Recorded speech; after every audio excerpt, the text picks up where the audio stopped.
behind him. I want Joe Milton to ball out so hard that the Patriots have a quarterback controversy because the guy they drafted in the first round is getting outpaced by a dude who missed a chunk of last season with a blown up leg.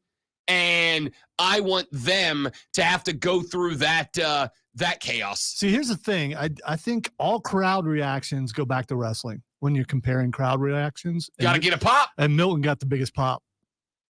After what he did last week, how could he not? Yeah, right? Yeah. I mean, immediately I had nodded off. I gotta be honest. And then that pop happened. I was like, whoa, what is that? And there it was. Joe Milton III in preseason game numero uno stepped up and balled out against Carolina. Y'all saw it. Y'all were watching that game. Stepped up and balled out, had that big run on like his first or second play from scrimmage. Is that a statement on Carolina, though? Is that saying that the third and fourth and whatever string for Philadelphia is that much better than Carolina? The third and fourth string of just about every NFL team is going to pale in comparison to the first and second string of every NFL team. That's why they're third and fourth string. That's why guys in those positions are fighting for their job. Was Milton out there with the first string last week? First string offense? No, he was not. That was my point. Yeah. That he was out there against equal talent, supposedly, and showed out last week. But Carolina's fifth and sixth string are worse than Philadelphia's fifth and sixth string. I get you're trying to defend it. I don't think you're actually understanding what I'm saying. No, I think I'm reacting to it in saying third and fourth string guys going up against third and fourth string guys. And this is why I did not spend a ton of time last week talking about Joe Milton and go, oh, look at that. We got a QB controversy in New England, because third and fourth string guys, I do not think even the most prestigious knowers of ball are able to watch the second half of preseason games. You may be able to watch and say like, that guy stands out. That guy stands out. But to be able to say that that guy stands out so much that I think that he's projecting upward on the depth chart, that's tough to do. That's tough. That's real difficult to do, which is why every year you get a couple of guys that get cut from squad A, they go to squad B, and by the end of the year, they worked up to number 2, and you're going, wait a minute, how did that team not see it? How did that team not get it? How did that team have that diamond in the rough sitting on the squad and miss it? And the answer is because they were up against other third stringers. How the hell would they have known? Right? Like you're doing the best you can. And that's why we play these preseason games. This is also why I've said the diminishment, the removal of the fourth preseason game, while I understand it, the NFL did it in order to trade up to one more regular season game because that's what makes money, because only the most hardcore, preseason ain't for casuals, only the most hardcore are checking in and are entertained by preseason games. They're boring, all right? They just are what they are. They're boring unless you are watching schemes, unless you are watching shells, unless you are watching like a coach, not a fan. If you're doing it that way, then it's fun. And it is, I think, if you allowed NFL coaches by and large to have their way, we'd go back to having 4 preseason games because you want to see how much more you can get out of Joe Milton. Here's the thing. You're right. Billy Zappiauer is the most experienced quarterback on that roster, but there's 4 dudes on that roster right now. 2 of them seasoned veterans, 2 of them rooks. And teams are only carrying 2 quarterbacks on the active roster and 1 on the practice squad. So New England's got a decision to make.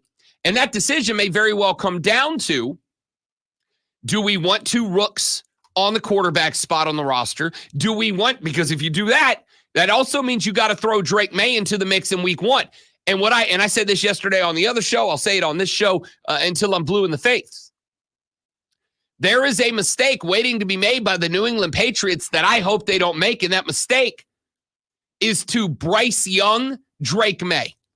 Ooh, I'm glad you brought that up because there's a reason why I'm laughing. We'll come to that in a second. No. Somebody said Bryce Young's short on Twitter, and you were like, that guy's a genius. He's trending right now. Yeah, because he was dropping freaking dots yesterday. Yeah, bro. so I was worried he was hurt. But every other video is showing kids with their feet hanging off the chair, just kicking them.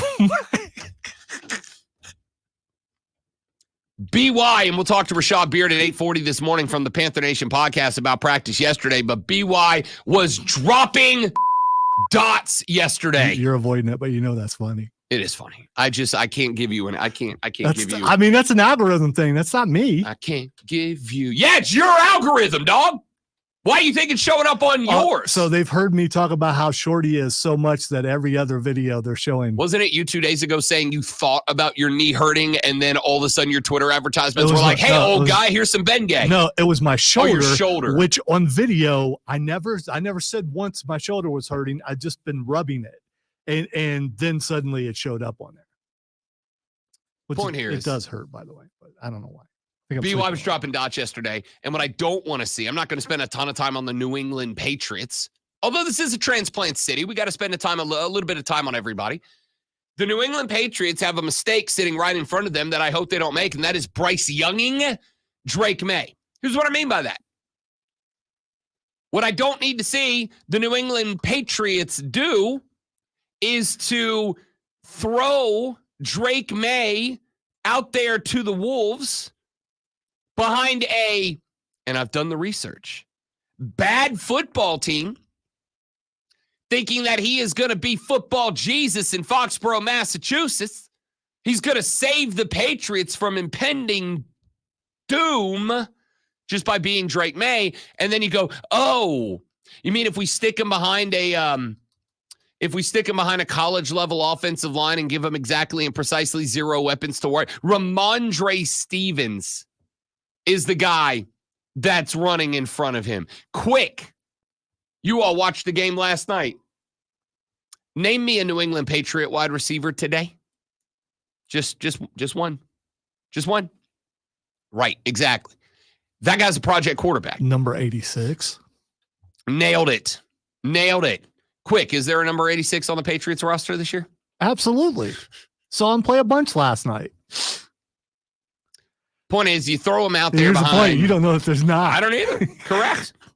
You throw a bunch of hot garbage out there in red, blue, and silver, and you put Drake May behind that. All of a sudden, that project quarterback, you set him back quite a bit, right? You set him back quite a bit, and you end up in a spot where the guy that could be the answer long term ain't that no mas. But what do you do in that scenario if you're New England? You got to have a quarterback. So do you go with Jacoby Brissett and you go, you know what? We're going to roll the dice on joining the Lions as an 0-16 team because they've got 0-16 talent. By the way, Kwan Baker wears 86, plays wide receiver. He's 6'1" and weighs 210 pounds. Gosh, and Lonzo just has that information memorized. That's pretty impressive. I do. I've been learning. I've been watching you. So, I mean, you know.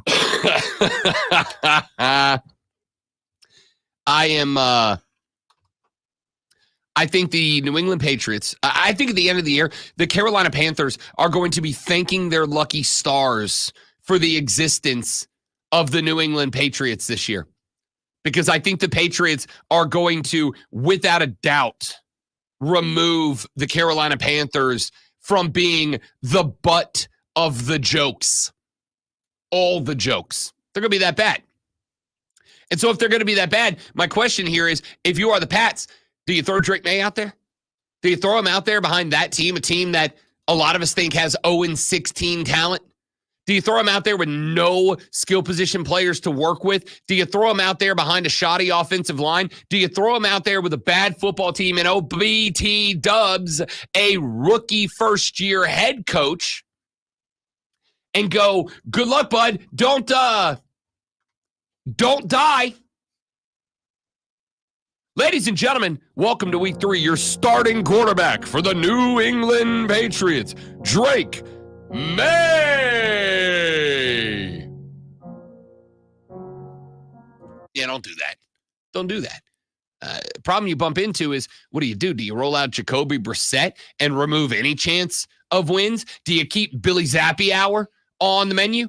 Or do you bring up a vet, leave Drake May on the active roster, end up in a spot where when inevitably Jacoby Brissett gets smoked and you got an injured quarterback, do you roll Drake May out there then? Does that help you at all? Or do you put Drake May somewhere and bring Joe Milton III up and be like, hey, if we're going to be bad, let's be bad and weird and let that guy roll around and see what happens. All right, if you were the coach, what would you do? Who would you cut?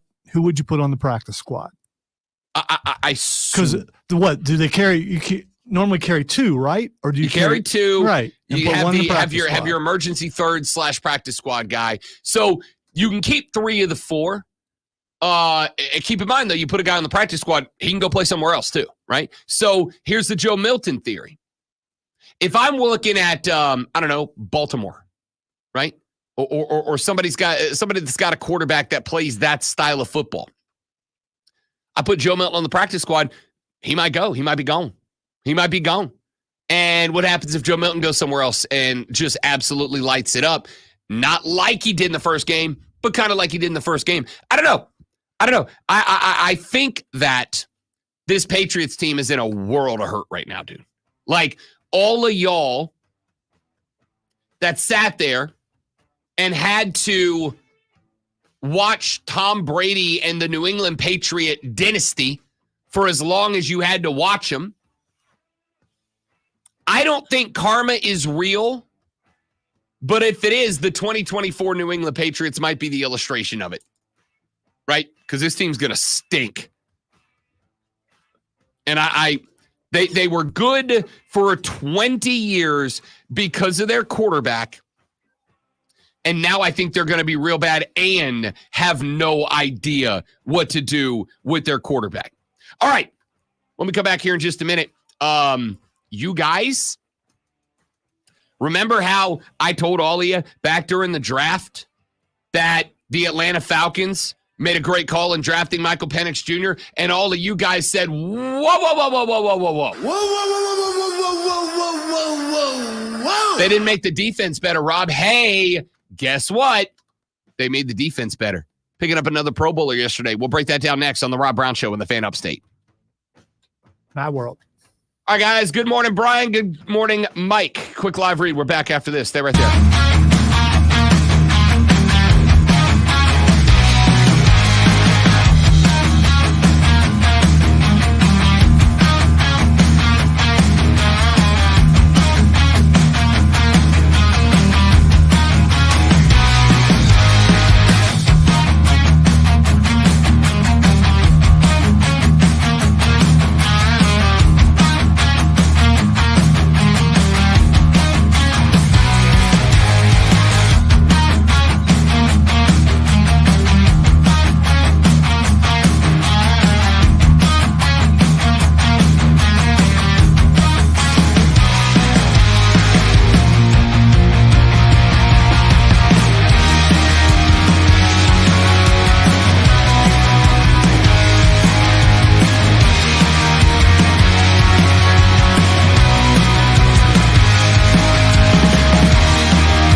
right, y'all. We back.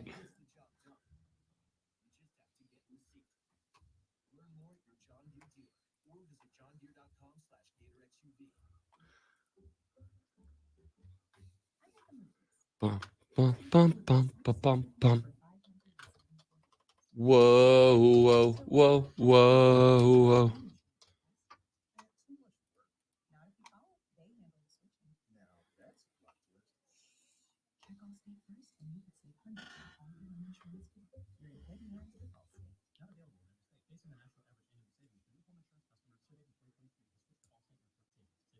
Sponsored by ChumbaCasino.com. Play social games online for free. Head to ChumbaCasino.com now to join the Chumba fun and experience the thrill of the Chumba life.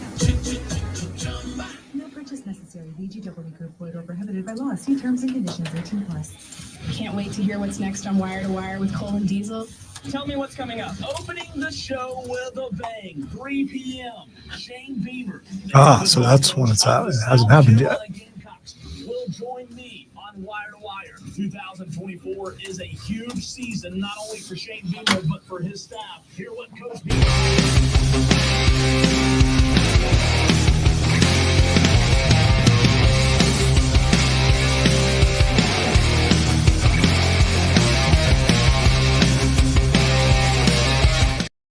But ain't we all? That's true. That's very true.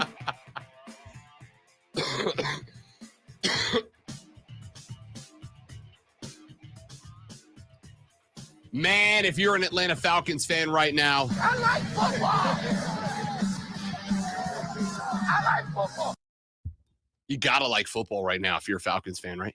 You gotta like football right now. Yesterday, the Atlanta Falcons signed two-time Pro Bowler Justin Simmons to their defense. And just like that, the team that all of y'all, Falcons fans, back during the draft period, when they grabbed Michael Penix Jr. to come in and serve as QB2 on this squad, and we will see, I believe, a hefty amount of Michael Penix Jr. coming up tomorrow when the Falcons open up week 2 preseason Saturday at noon. A lot of y'all were real upset. Oh, we had a top 10 draft pick. We needed to ramp up the defense, and we didn't do that. How dumb are we? And I said, whoa. Whoa, whoa, whoa, whoa, whoa, whoa, whoa, whoa, whoa, whoa. Why don't you hang on a second? Why don't you relax for a second? There's a lot of days between the National Football League draft, which was, and I checked the calendar 7 months ago. A lot of time between the NFL draft and week 1 of the regular season. Why don't you take a breather, big guy? There's a lot that still needs to be done. There's still a lot of time to make roster moves. No, Rob, you big, dumb idiot. You little weirdo. We needed, had to, should have, can't believe we didn't make the defense better. And I laid out all my reasons that making Michael Penix Jr. your pick was a good thing. Kirko's Achilles is a question mark. Whether or not he'll be able to finish the season. A season in which the Atlanta Falcons were already the preseason favorite to win this trash can of a division we call the NFC South. And on top of that, there was the tampering thing, meaning you at the time were at a risk of not having a first-round pick next year, which means that going into year 2 of the Kirko regime, a regime that I told you when he signed the contract, for 3 years, but it was all front-loaded in the first 2. You got him for 2, you're cutting him for 3. That's why they gave him all the money up front, so that they could cut him but not feel like they were screwing the guy over when he picked Atlanta instead of going back to Minnesota, where, by the way, he'd have been working with the best wide receiving core in football. You got him for 2 years, and you need the next guy. Here's the thing. Ha's probably grateful he's not in Minnesota because everybody hurt there. It's a bad offseason for the Vikings. So has Kirk Cousins been practicing? Because I haven't seen anything. I actually haven't seen anything either. I haven't heard anything. Haven't seen, usually there's videos popping up and is he okay? Is he going to be starting the season? Don't know. Good point. My belief, my understanding is that yes, he will be ready for week 1. We will find out. But that's another reason to have gotten the next guy in the fold. And I said, there's a lot of time. Well, over the past 2 days, the Atlanta Falcon defense has gotten a lot better. Like a lot better. The Atlanta Falcons went and got, in return for a 3rd-round pick, Matthew Judon out of New England, an exceptional pass rusher, a man who did miss last season with a torn biceps, but the year before that had a career-high 15 and a half sacks on the season and is a pretty good run stuffer as well. Matthew Judon goes in there and fills what was considered by many of you one of the biggest gaps on the Falcon defense, an excellent pass rusher. Now you got the guy. And then Atlanta, Terry Fontenot, former New Orleans Saints assistant GM, a guy that a lot of folks thought the Saints sent over as a sabotage move. Terry Fontenot goes, yo, hold the phone. I ain't done yet.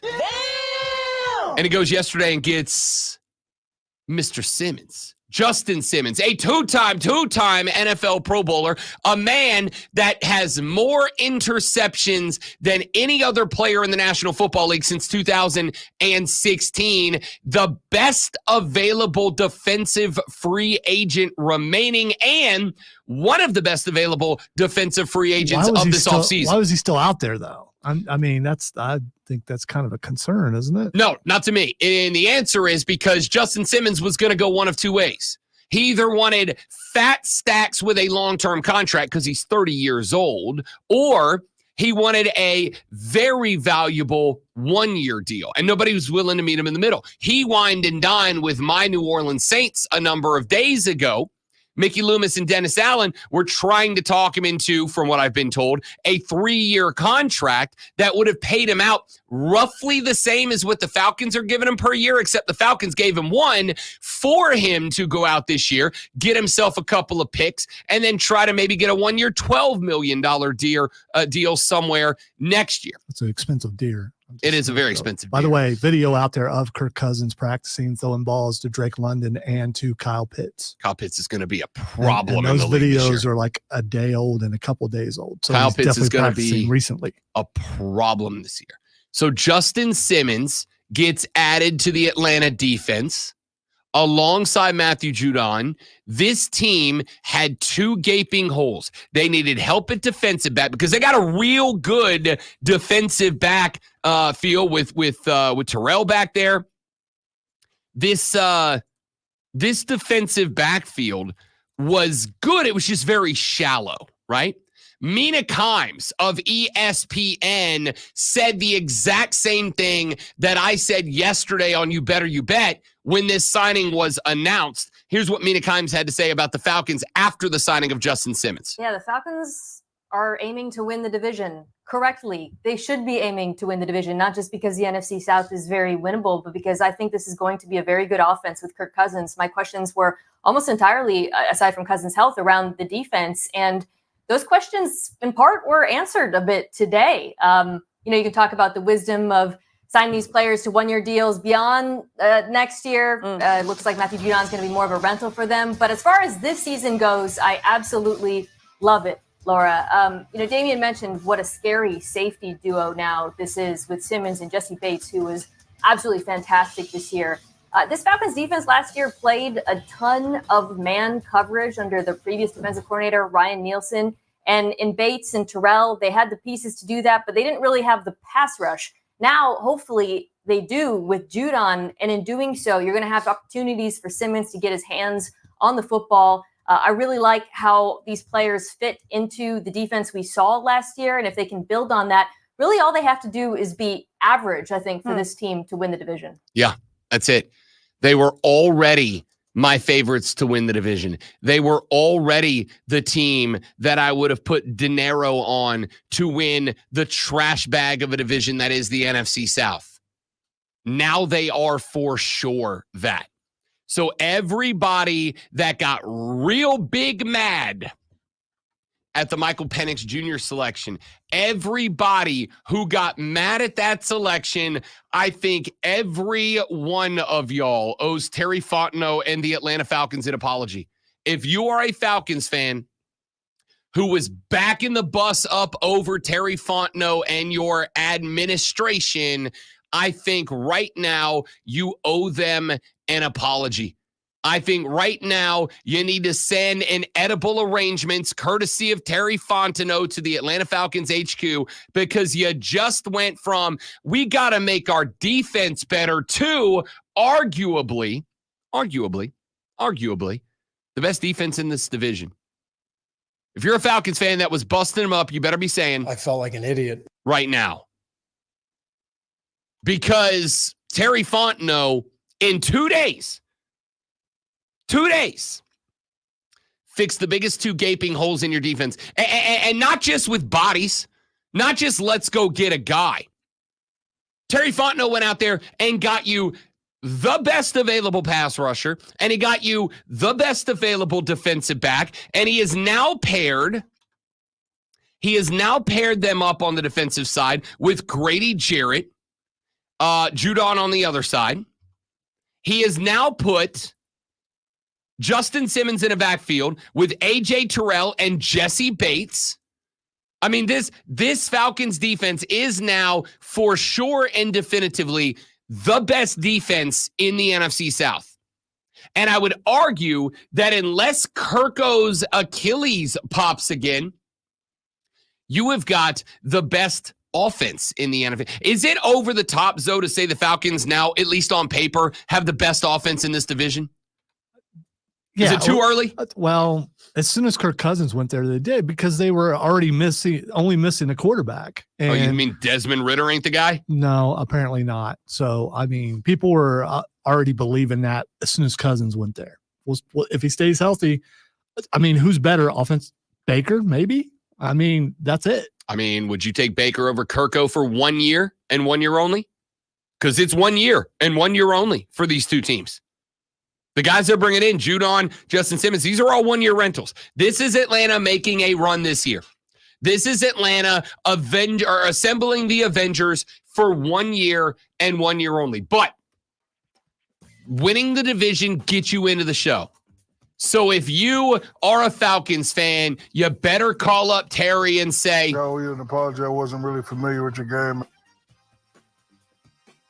because Terry Fontenot just took your defense and made them the best in the division. Shortly after, he took your offense and made it the best of the division and set you up with the QB of the future in the process. It's pretty slick, Terry. Pretty slick. Back it up, Terry. It's pretty slick. Back after this on the Rob Brown Show on the Fan Upstate.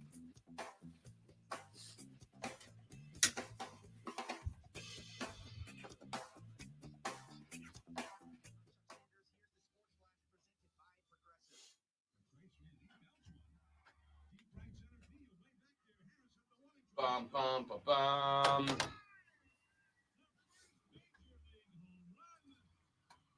Tracy, I wish you the best of luck with that prediction. Bears to the Super Bowl. You good, bud? You all right over there? Feeling it a little bit. What do you have on the baseball schedule today? Oh, another thin schedule. Oh, no, it's a good one. I was looking yesterday.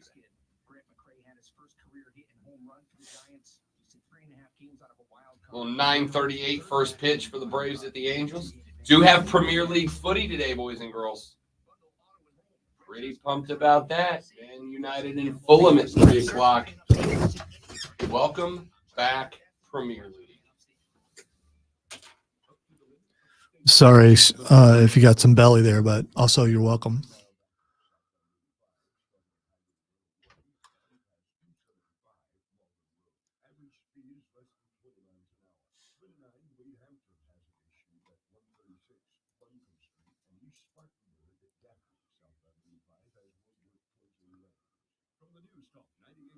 Bill sounds like he needs some cold medicine. If you are dealing with joint pain from arthritis or an old sports injury or just life in general, you know that constant pain can take away so many of the things that you love about life. But there is good news. Hey, it's Rob Brown. There are effective ways to deal with that pain, and I am not talking about drugs or surgery. I am talking about QC Kinetics and their cellular therapies that can get you lasting relief. QC Kinetics uses cutting-edge treatments that accelerate your body's own healing properties, relieving and revitalizing. I can go with the hat today, but I'm not getting the wave I need to be getting up here. It's a little flat today. Because you didn't put any product in it. I didn't.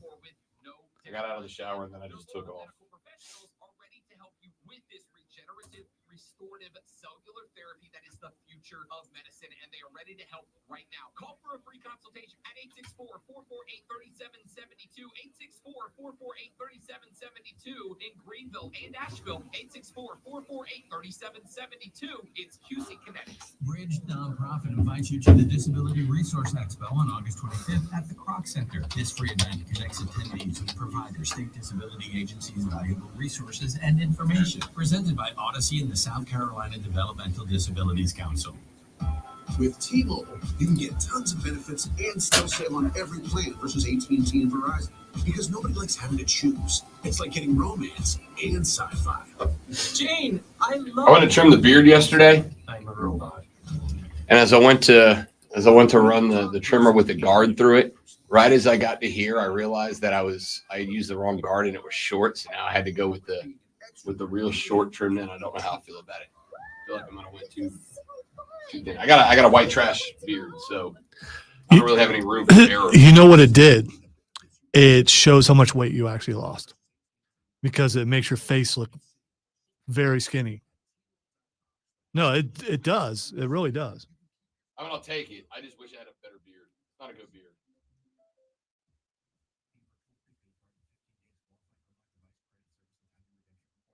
Diesel might have some tips for you. I mean, you know. I mean, look, at the end of the day, the beard you grow is the beard you grow. There's nothing you can do about it. Trust me, I've done the research. I really wish I could grow like a real gnarly, good big beard. If I could grow a Diesel beard, it'd be here. I'd mountain man it, but I can't. The longer it gets, the clearly more scraggly obvious it is. It makes me sad. Limitations apply. From the Ingles Market Studio.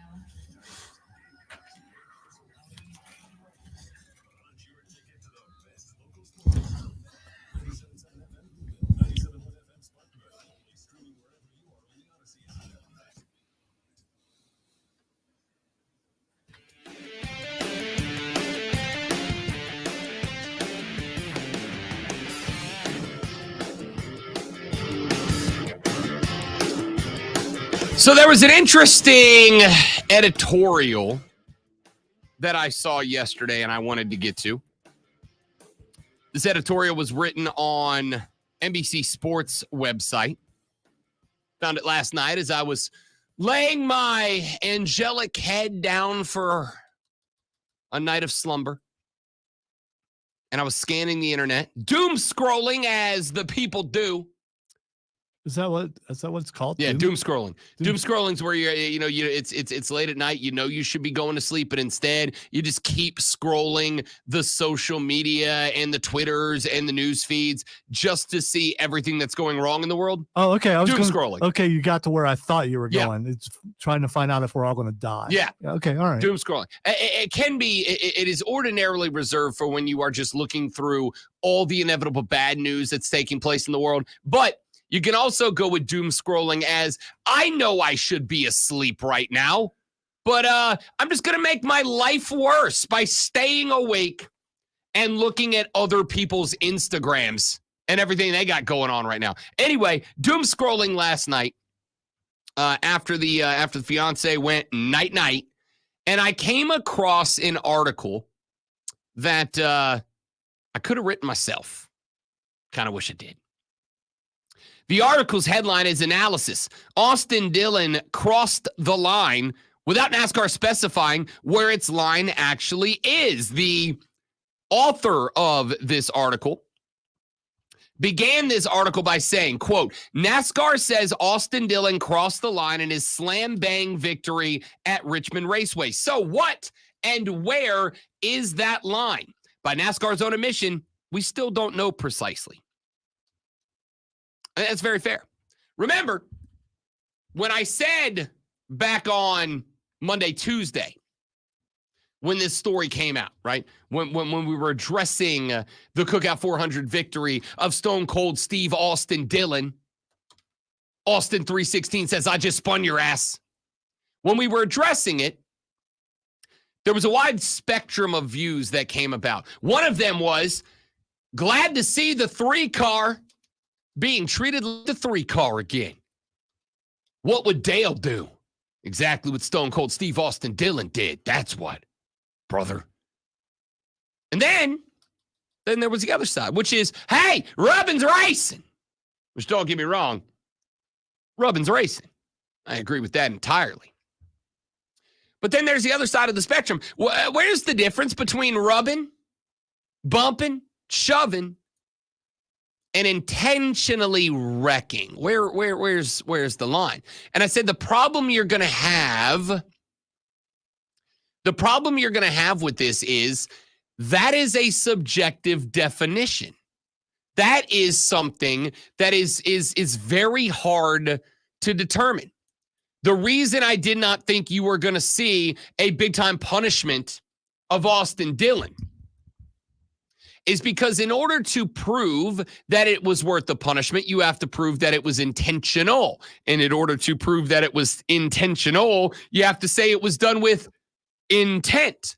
You have to prove that Austin Dillon did this on purpose. And I did not know if anyone would be able to do it. Now, NASCAR did the full investigation. We talked to you about this yesterday, where they found audio of Austin Dillon's crew chief / spotter saying, wreck him. And then he wrecked him. And I would say in that spot, pretty much proves intent, right? Pretty much proves intent.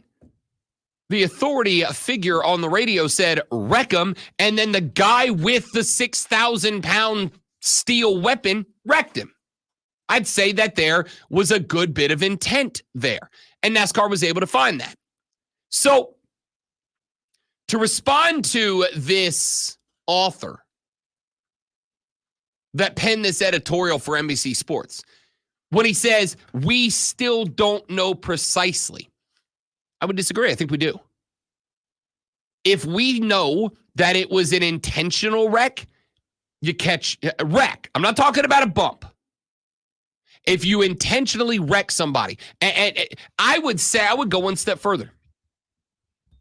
If the thing with Denny Hamlin doesn't happen, I think he gets away with it on with Logano, with the first bump. Have you got a chance to go back and see the whole thing, Zoe? Have you seen this series play out, the sequence play out? Yeah, I've seen a bunch of times. Okay. So the first wreck, I think he gets away with. When he tags Logano in there, because he hit him right in the rear bumper. Logano had slowed up. Granted, it was going into the turn, and I think that Stone Cold Steve Austin Dillon was probably going too fast into the turn, but he also planned on using Logano as a brake, right? I think if it's just Logano, he gets away with it. But that fact that he then collected Denny Hamlin and had to move down the track, had to angle the car down to do it, and he got told wreck him, I think all those things stacked together is ultimately what did in Austin Dillon and cost him his playoff berth. So when I look at how this thing played out, the thought that I had was, if it was just the first wreck, Austin Dillon's fine. If it's just the second wreck, I'm not entirely sure if he's good, because that one was the one that you go, all right, dog, come on. You know what you did. You know what you did. And then when we got the audio back and you heard the spotter say wreck him followed by he wrecked him, I would say at that point you can go, yeah, you had intent. You did this intentionally. Now, I don't think the editorialist in this question, by the way, the reason I keep saying that is because NBC Sports put this up, but they did not attach a writer to it. They just put up written by NBC Sports. The argument that I would make here is, from this point forward, NASCAR is going to be looking at scenarios like this to see if they can gauge intent. The problem with gauging intent is you can look at it and say there's an intent. I can look at it and say there's intent. Everybody can look and say there's intent, but it's a very hard thing to prove. I think you can prove it. I think you can prove it with this scenario, which is why Austin Dillon caught the L. I think if he only does it to Logano, he's fine. I think if he only does it to Hamlin, he's fine. And if he only does it to one of them and the spotter doesn't say, wreck that guy, then he's probably fine. But all of those things together, I think it's fair to say we know that what Austin Dillon did was done out of desperation with intent. And while I absolutely believe rubbing is racing, it's a contact sport. Guys are going to throw cars into other cars, and that's part of the game. I'm not trying to remove it. In fact, quite the opposite. I think that's good for the sport. That is one of the things that's entertaining. There is a difference between a bump and run and putting a dude into a wall at $125 out of turn 4. There is a difference there. It is the difference in letting NFL players tackle, hit, be violent, and allowing NFL players to knock dudes directly in the noggin. One of those is very clearly bad. All right, one thing I don't understand about the evolution of NASCAR, why don't they have code words, phrases, or numbers now instead of just saying wreck them? And it would seem, I don't know, if you say blue, wreck them, or if you say 37, wreck them. Danger, danger, danger. Exactly. I mean, instead of just saying wreck them, you think they would be smart enough to come up with a code word so that couldn't be admissible anymore. I'm sure. Honestly, at this point, I'm sure down the line they would likely do that. Now that NASCAR determined that, and again, NASCAR didn't directly say this. I am inferring this on my own. But NASCAR, to me, kind of indirectly said, the spotter saying wreck 'em, and then the wreck 'em, that, to me, is probably what pushed this over the edge. I think if any one of the three things don't happen, if the Logano wreck doesn't happen, but the Hamlin wreck and the spotter happen, I think Austin Dillon might get away with it. If the Logano wreck does happen, but the Hamlin wreck doesn't happen and the spotter says wreck him, I think he's fine. And if the Logano wreck and the Hamlin wreck both happen, but the spotter didn't say wreck him, I think he's fine. But I think all three of those things together, we talked about this on Tuesday, the concept of circumstantial evidence, right? A piece or two of circumstantial evidence is not enough to convict somebody, but like 15 or 16 pieces of circumstantial evidence are. If there's a bank robbery that happens and you're found standing outside of the bank when the cops show up and you happen to have a bunch of cash in your back pocket, that's circumstantial. You might carry cash around all the time and you just happen to be going to the bank.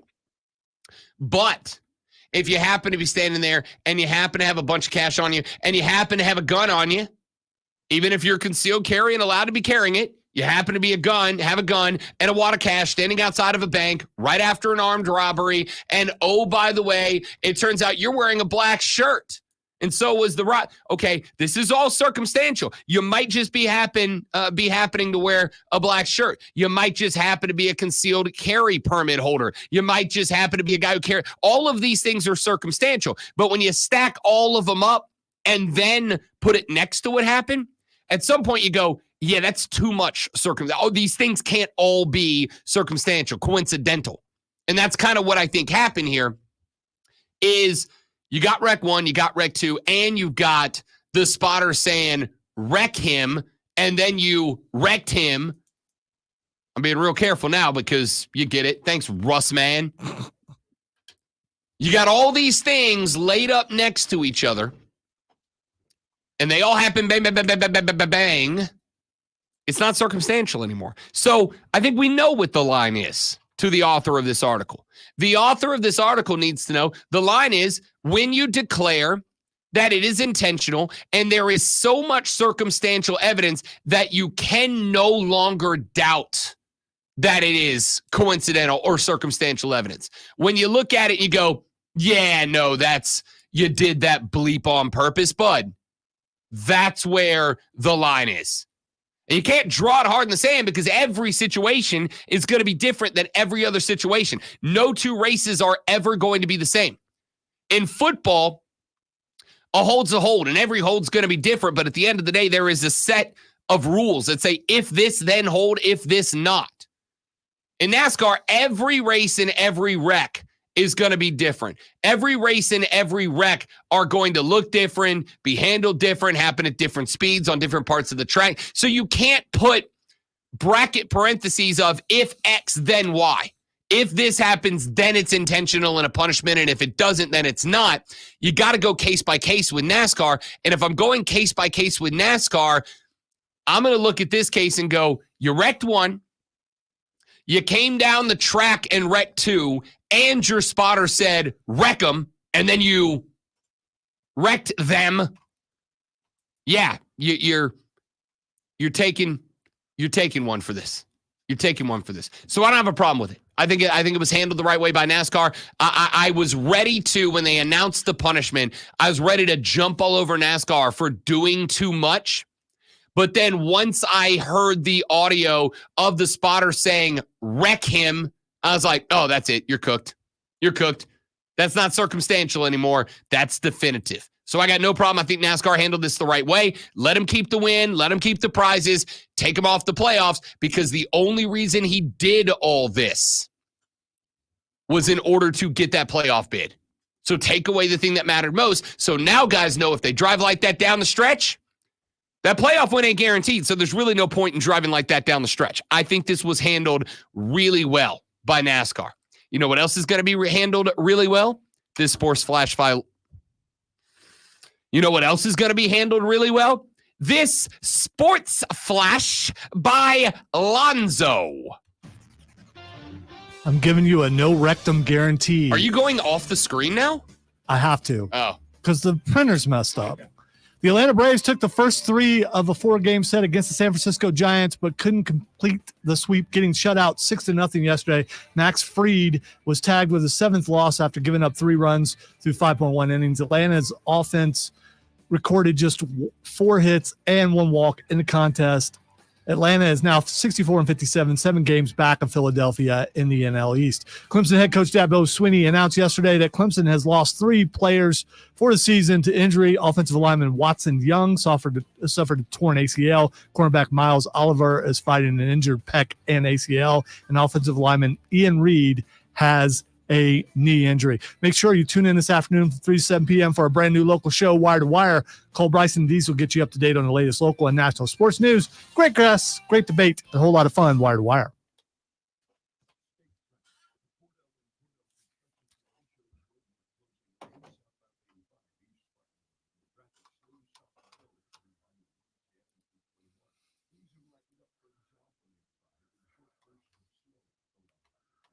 Short burst of slow? Did he just say short bursts of slow?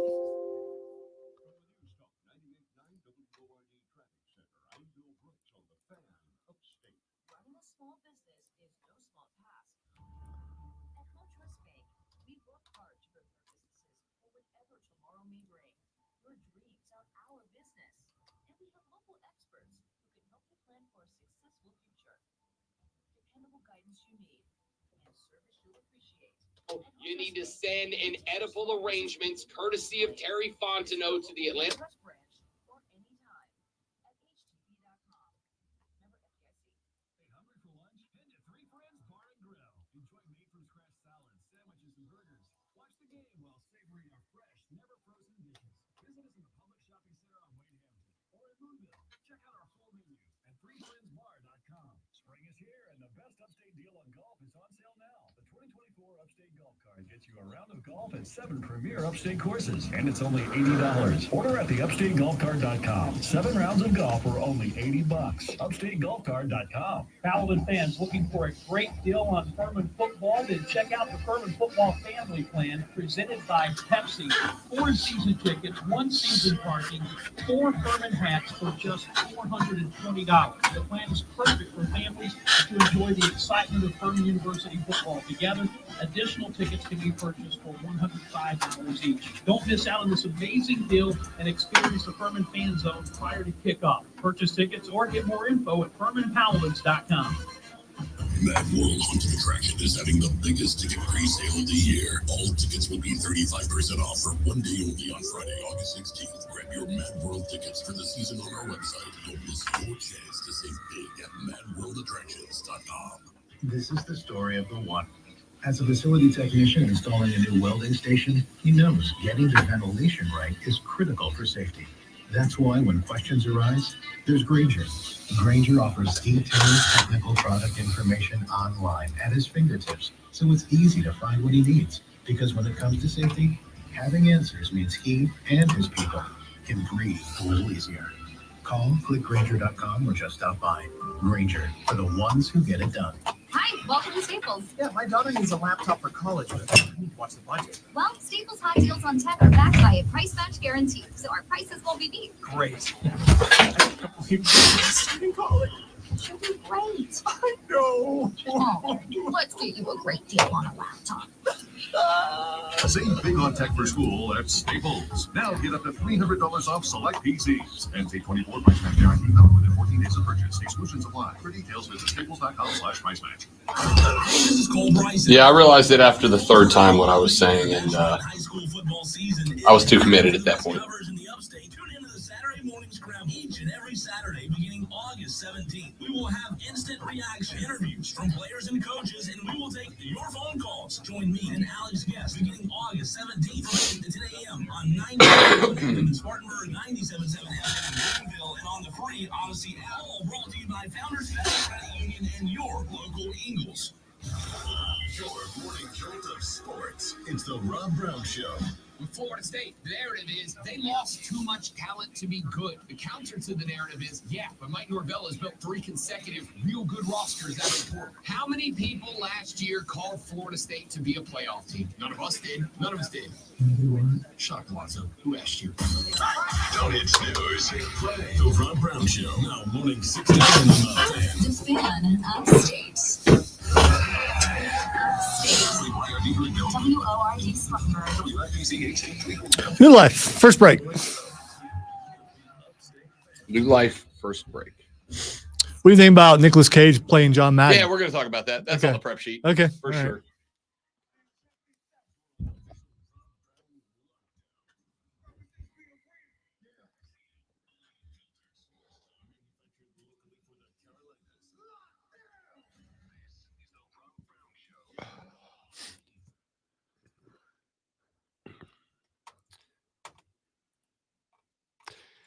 Our numero dos of the Rob Brown Show goes now. Welcome back, ladies and gentlemen. This is the Fan Upstate. Happy Friday, ladies and gentlemen.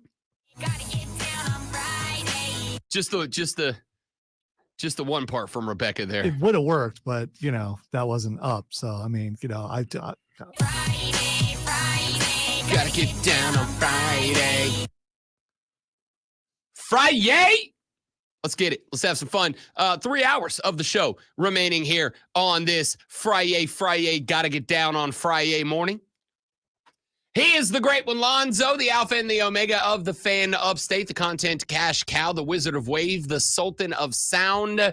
I am just Rob Brown, and the pleasure is exclusively ours. Thank you all for being here. We got a lot that we've got to get to and through on the show today. We got an update in the land of collegiate football from the College Football Playoff Selection Committee. We're going to get to that here in just a minute from now. The Atlanta Falcons making another move and signing another Pro Bowler to their defense yesterday. We're going to talk about that, what that means for the Falcons' chances at the division and in the postseason upcoming. We did have an NFL preseason game last night.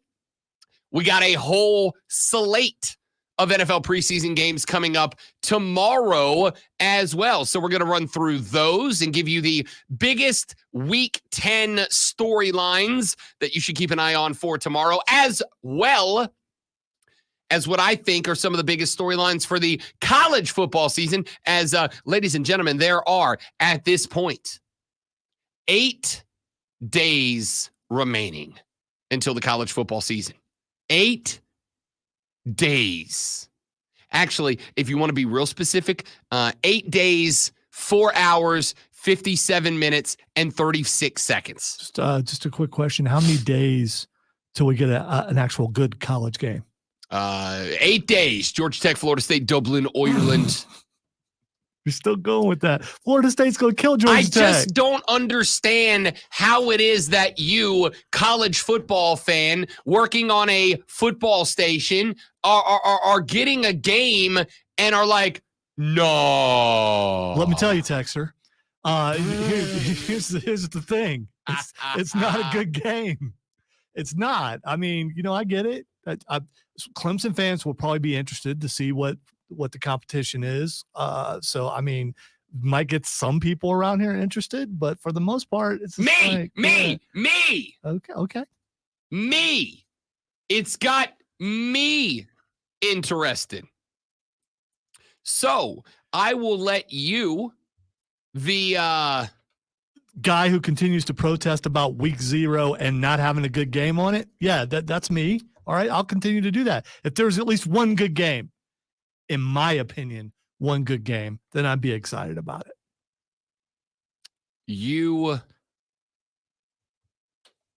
I'm trying to come up with you pedagogue of pessimism. Really? So you're trying to think dig on that one. one. You got to think of a word that you don't believe that I know. And good job. No, I needed a word that started with a P so that I could keep the alliteration. Sultan of Sound, Wizard of Wave, Professor of Perfection, Pedagogue of Pessimism. Add it to the list. All right. Do I look it up or do I call Chris? I don't know which one I do. If he's listening, he'll just text you. So we have got week 0 football just around. Is that the with corner. a D or a T? A D. Okay. I'm just checking. Pedagogue. Pedagogue.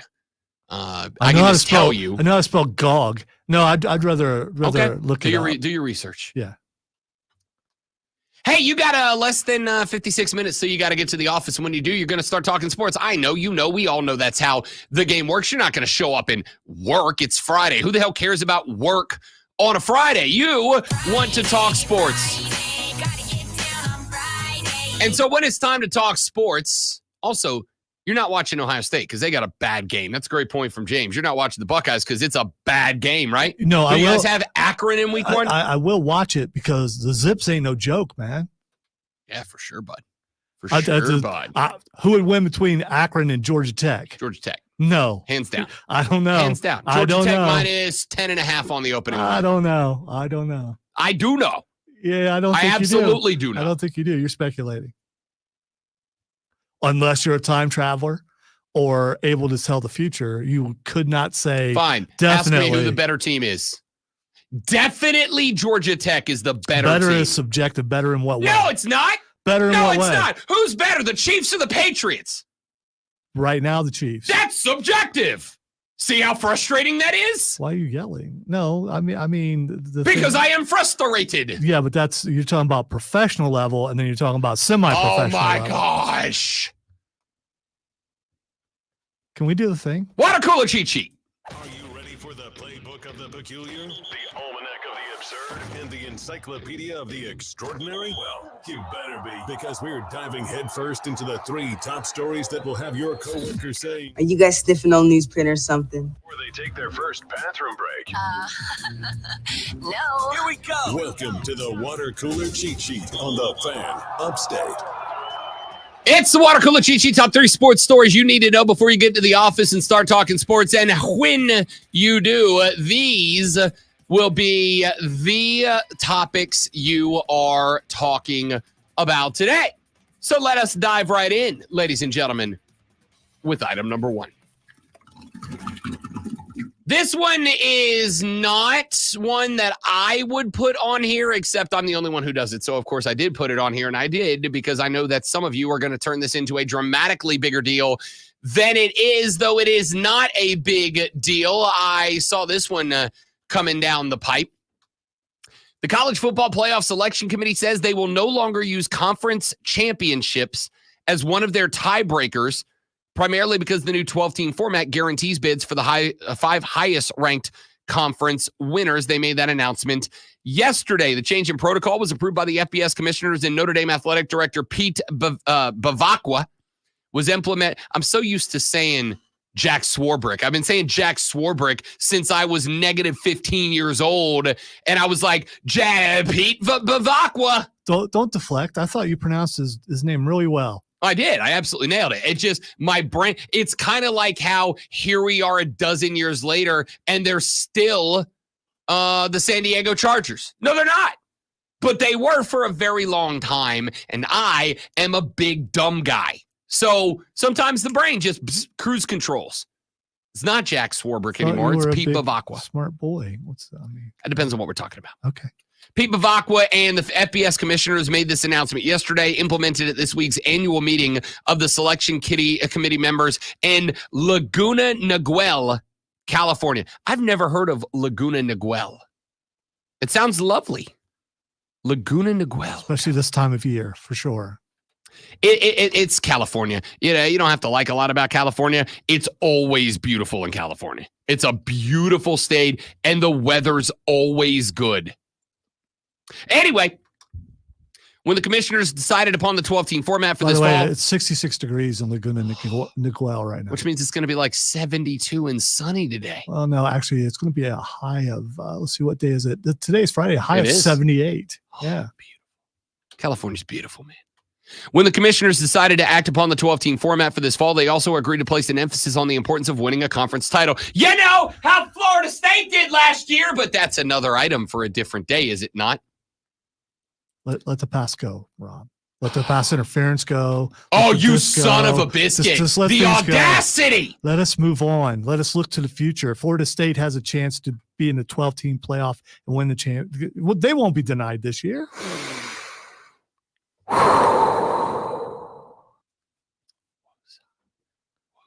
I got them off in time. Man, I hate that. They decided to get rid of the emphasis on the conference championship and to keep the emphasis on winning your conference championship as long as you're one of the conferences they like. If you're not, screw you.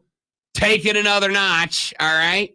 Go somewhere else. You're just the ACC. Who cares? You almost slipped off the viewing audience. You really came close. I know, I did. I threw that out real quick.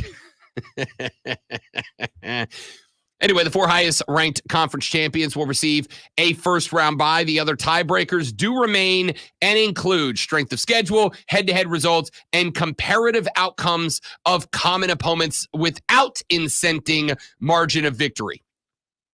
Okay? So if I beat you by 50 and you beat them by 4, that doesn't matter. It's just how we think you played. Cool. Fun story. Awesome. Fantastic. That way, can I tell you what this is all about? And oh, by the way, don't think for a second I'm going to make a real bad decision on the radio today. And I'm going to go ahead and warn you in advance. Yeah, you've never done that before. No, this one's going to be towards the top of the list. ESPN, I'm coming for you today. Okay?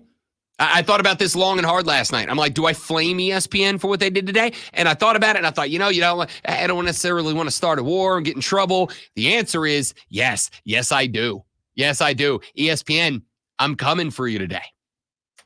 All this does, ladies and gentlemen, all this does is open the door for the playoff selection committee to further decide, well, we subjectively think that this team's better than this team, and get rid of any obstacles that prevent them from putting the most television-friendly teams into the playoff over teams that aren't so much that.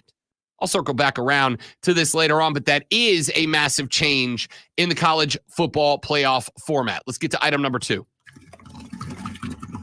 The National Basketball Association released its 2024-25 schedule yesterday. There are some highlight matchups to keep an eye on.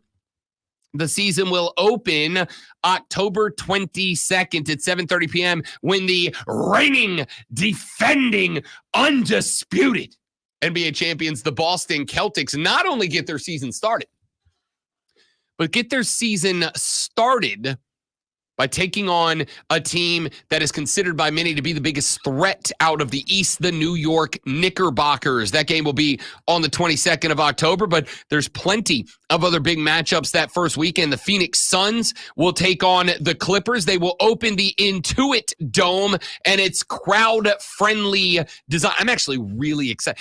But it's been a long time. I don't think I've ever been excited about a basketball arena before. Well, Timmons Arena, because Furman's doing a kick-ass job with that. But like with an NBA, I'm like, all right, it's a good arena. I went to Charlotte, so I was like, yeah, this is cool. Didn't get excited about it, but I'm like, it's a great arena. I'm kind of intrigued to see how the Intuit Dome is going to translate, including the wall. Have you heard about the wall? The wall is awesome. Basically, behind the baskets, they are going to have standing crowd rooms, like a college football stadium. But so they built it to where the fans are standing, like it's a standing, and then the next set of fans is like above them, and it's almost built straight up so that when you look at the basket, it looks like a straight up wall of fans straight up in the air. No. It looks awesome. That sounds dangerous and scary. I'm all in. Make watching sports in person great again. All right. San Antonio Spurs at Dallas Mavericks on the 24th. Victor Wembanyama gets Luka Doncic in those two teams' first matchups. November 12th, we got the Mavs at Golden State Warriors. That's the first rematch that we are going to see of a pair of teams that have got some bad blood now as Clay has moved over. Philly and the Clippers on November 6th. Paul George making his move over to Philadelphia. Going to get his first run back at his old team. And Brooklyn and New York. That has become a fun little rivalry. The Knicks and the Nets going at it in a home team matchup on November 15th. We get our first NBA Finals rematch on January 25th when Boston and Dallas get at it. Denver and Minnesota in a conference finals rematch. Orlando at Cleveland November 1st. That is a divisional matchup. The Pacers and the Knicks. And now everybody healthy for the fingers crossed. That game's October 25th. But if everybody's healthy. Are you talking about the Sirs? Not only the Sirs, but starring Isaiah Livingston. Cool. Famously on the Olympic team this year. Well rested. And then we got our Christmas lineup. San Antonio at New York, Minnesota at Dallas, Philly at Boston, Lake Show at Dubs, and Denver at Phoenix is your Christmas Day special this year from the NBA. Which no one will watch. Because it's up against NFL. I mean, get more TVs, noob. Get more TVs. You are not obligated to have just one TV, and you have my permission to get another one. I'm just saying the casuals are going to be us casuals going to be watching football. Again, you can watch both. I believe in you. I have multiple TVs. There you go. But football is more important. So NBA Christmas basketball. Can't wait. It's always good. And finally, and very quickly, item number 3. Now I went back and forth. What do I put on here? Premier League soccer starts up today. Manchester United and Fulham going at it at 3 p.m. as the Premier League kicks off today. Excited about that. Atlanta signs another Pro Bowler to the defense. That could arguably be on the water cooler cheat sheet today. No doubt about that. Major League Baseball potentially making a huge change to the rules for starting pitchers next year. And we are going to talk about that in a little while. I went with all those things. And I thought, what do I make item number 3? And then I found it. Then I found what must definitively be item number 3 and will absolutely make for a full segment later in the show. And that, ladies and gentlemen, is a massive announcement from the world of sports entertainment. No, not professional wrestling, though there's plenty of that, as we are now, 8 days away from our next PLE. The story that must be brought up here is item number 3. Nicolas Cage will be the actor that portrays John Madden in an upcoming Amazon biopic. Also, biopic or biopic? It's biopic. See, I thought so too. Yeah. And then yesterday I was watching a bunch of YouTube channels because I'm a millennial. Shut up. It's what we do. And I saw a bunch of people saying biopic. And I'm like, that makes sense. That makes sense, but it's biography. See, picture. I thought it was biopic, but I heard a lot of people yesterday say biopic, and I was very confused. I've always heard biopic. Biopic sounds like something you have done on your third toe. It does. Yeah, I don't know. Biopic sounds like there's tests involved. Yeah. And not pen and pencil kind. Yeah, and you're waiting to hope the results come back negative. Yeah. I thought it was as biopic, but I heard a lot, or biopic, or biopic, but I heard biopic a lot yesterday. It confused me. Anyway, point is the story of maybe the most iconic voice in the history of National Football League football is going to be portrayed by the absolute GOAT, the Tom Brady, the Michael Jordan, the Wayne Gretzky of acting, Nicolas bleeping Cage. You know, I had a long discussion with the boss yesterday about cadence and delivery. Oh, so I'm in trouble. Got it. No. We were talking about something else. And he's like, I don't know what you're talking about. This is a perfect pairing from a cadence point of view. Nicolas Cage's delivery, I think he can handle talking like Madden. And I don't think it would be that much of a stretch because he already has that kind of cadence. You know who when this story came out yesterday, and I was like, who would I cast to play John Madden? Now the answer is Nick Cage, because I would cast Nick Cage to play everybody. All right, I'd cast Nick Cage to play anyone and anything ever. Well, he said something like he needs to work so he doesn't get in trouble. Yeah, so I mean, that's why he's always working. Nick Cage is just making movies to have something to do at this point. He is, right? But I'd cast him for everything. I love Nick Cage. I adore Nick Cage. He is America's greatest all-time actor. Sorry, Tom Hanks. Nick Cage is our uncle now. Okay, but Tom Cruise might kick you on the shin for that. Sorry, Tom Cruise. Go hang out with your weirdo Scientologist. You little freak show. You little weirdo. You little weirdo. Nick Cage is everything, but you know who my brain immediately went to, which is weird because I don't dislike the guy. I'm just not a huge fan of a lot, although I am some of his movies. Will Ferrell. I was like, Will Ferrell would have made a good John Madden.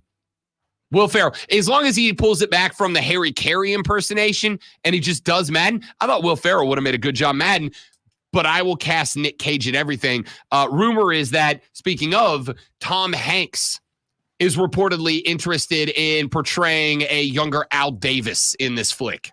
Wow. I'm here for it, dude. How can he play a younger Al Davis? I mean, how old is Tom Hanks now? They were at one point looking at Hugh Jackman to play Madden. That's what we need. A super ripped John Madden. By the way, a pedagogue is a teacher of pedantics. Thank you. Texas said Frank Caliendo could have played Madden. Could have voiced Madden. That's actually not a bad pick. Yeah, but he's only like 5'2". I think Madden was pretty tall. It's movie magic, man. Tom Cruise, You little weirdo. is 4'3", and they make him look like a badass in every movie. That's what I want. I want shirtless Hugh Jackman playing John Madden. That'd be great. Just win, baby. Win. That joke didn't come across if you're only listening on the radio. If you're watching on the stream at facebook.com/thefanupstate, or The Rob Brown Show on Facebook, or Facebook or The Rob Brown Show on YouTube, or The Rob Brown Show on Twitch, that joke translated. Hey, we got to take a break. When we come back here in just a minute, do we talk? I feel like we talk more about this, right? Nick Cage's John Madden? Absolutely. It deserves more time. I think so. The Rob Brown Show rolls on after this. It's the Fan Upstate. All right, guys, got another live. Stay right there for me, please, and thank you.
right, dudes and dudettes, we're back. Thanks for hanging in there, y'all. John Daly would be a great Madden if he could act. He'd have to shave that magnificent beard that he's rocking at the Hooters nowadays. They should have Frank Caliendo play Madden. He has the voice and delay. Just a movie where Frank Caliendo plays every character. I'm here for it. If Tom Hanks can do a whole movie talking to a volleyball, he could play anything. Here's a fun fact. I actually never saw Castaway. Me either. I didn't have any, there was no adverse reason to it. I'm not a contrarian. It just never popped up on the radar. Like most movies that I see are either because I really want to see that movie or because someone I'm with and or around really wants to see the movie. And I'm like, all right, whatever you want to watch, I don't care. And that movie, for whatever reason, it's never popped up on the radar. There's never been a movie night where I'm like, what about Castaway? It's never been, when you decide you're going to watch a movie, how do you pick the movie?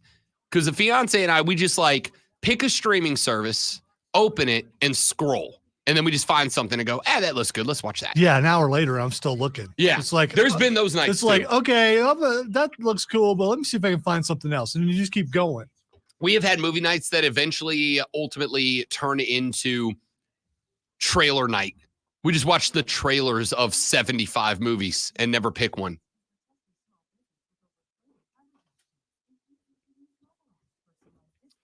Hank's yelling, Wilson, I have created fire. Again, never saw the movie. So it's not a modern depiction of Gilligan's Island? No.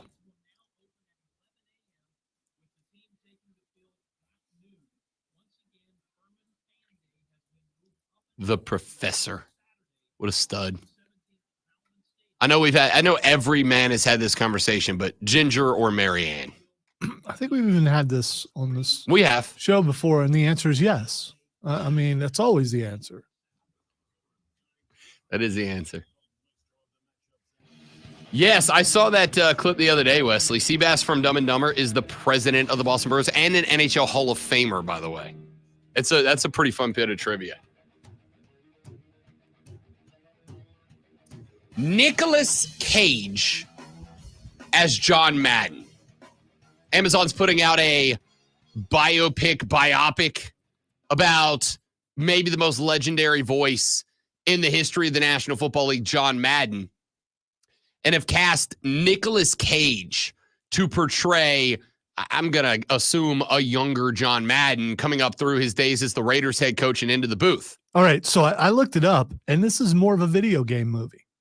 This is about the bringing about of the Madden game. Really? Yes. Okay, so it's not the. It is set in starting out in the 70s, but it will move up into I think it said 1988 when the first Madden game came out. I got to tell you, the origins of blank movies have kind of jumped the shark for me a little bit. I'm kind of over them because I'm going to keep it a buck. I don't care. I don't care where Pop-Tarts came from. I don't care where they came from. I don't care somebody one day had this unique struggle in life and the ultimate result of that struggle was Pop-Tarts. Like, I don't care. They did it a while back. And I only know this because Eva Longoria made a movie about the origins of spicy Cheetos. No, I don't need it. I'm sure the person who came up with it was like, had this really great, unique life story, and that's fantastic. But I don't have time to learn everybody's. And what if we made this, but hot? I do that all the time. I don't get a damn movie out of the deal. Hey, what if I took this thing that's good, and then I made it spicy? I'm from Louisiana. It's all we do. I don't get a movie, all right? The origin of blank movies have jumped the sharks, but... all the sharks, by the way. What if we made the Rob Brown show, but hot, and it happened when Lonzo joined the show? Thank you very much. Starring Bradley Cooper as Rob Brown. Because we look a lot alike. You got to keep it to me. Well, me yeah. and Bradley Cooper, twins. For sure. All right? Twins. Only when he's playing Rocket. So I'm not, I've lost, like, somebody, in fact, I think it may have been Keegan. I'm not sure. But somebody tried to get me to watch the movie they made about the origin of Tetris. And we're like, dude, it's really good. I have heard it's really good. I've heard it's good. I mean, especially if you look at the actors that are in it and everything. I just don't care. Tetris right? was my jam back And in the day. and so here's this thing. We are having the same reaction because Tetris was your jam. I came of video gaming age when Madden was hitting its stride, right? So Madden has been, and I mean this, the game, Madden the game has been a part of my life since I have had cognitive function. I have always wondered how John Madden got involved in it. Because as far as if you looked at all the coaches of the day, he's not the guy that you think would be associated with a video game. Yeah, I mean they go with I mean if they did it again today, right? And then we're going to actually I think Madden was in the booth at that point, wasn't he? Yeah, because everybody looked old in the 70s. So Yeah. I mean, I don't know. I think Madden was already in the booth. And I guess to some degree, and this to me makes the movie interesting. I guess to some degree you would go with whoever is the voice of football. As opposed to like a guy, which is why we have it's Madden, but there's a cover athlete, right? You sell it with the athlete, but the only thing that's consistent, no matter what team you play with and what players you're focused on, is the guy on the microphone. Yeah, so but it makes sense. There's another guy in that booth. And so if you're talking about the making of the game, Nobody gives a damn about the color guy. he was the color guy. Okay. Nobody gives a damn about the play-by-play guy. but Pat- As a play-by-play guy, I can certify that. When you think of John Madden in the booth, you think of Pat Summerall. So I'm just curious who's playing Pat Summerall. Who's the best guy to be paired with Nick Cage? I have no As idea. Pat Summerall. I have no idea. Here's what I think. Madden has been for guys my age, that guys, 30, I'd say 35 to 45, 47, whatever that demo is. Madden has been a massive part of our life. It was a game that I played. See, because Tecmo Bowl was pretty much on its way out when I started playing video games. Because I was born in 85, so my video game career started around 90, 91. Well, Rob, I was, around when Madden came out and was a big time Madden fan and played every year for the first 3 or 4 years. Sure, but you were also there when the Tecmo Bowl days were there. And right? I love Tecmo Bowl, yes. So I played Atari football, dude.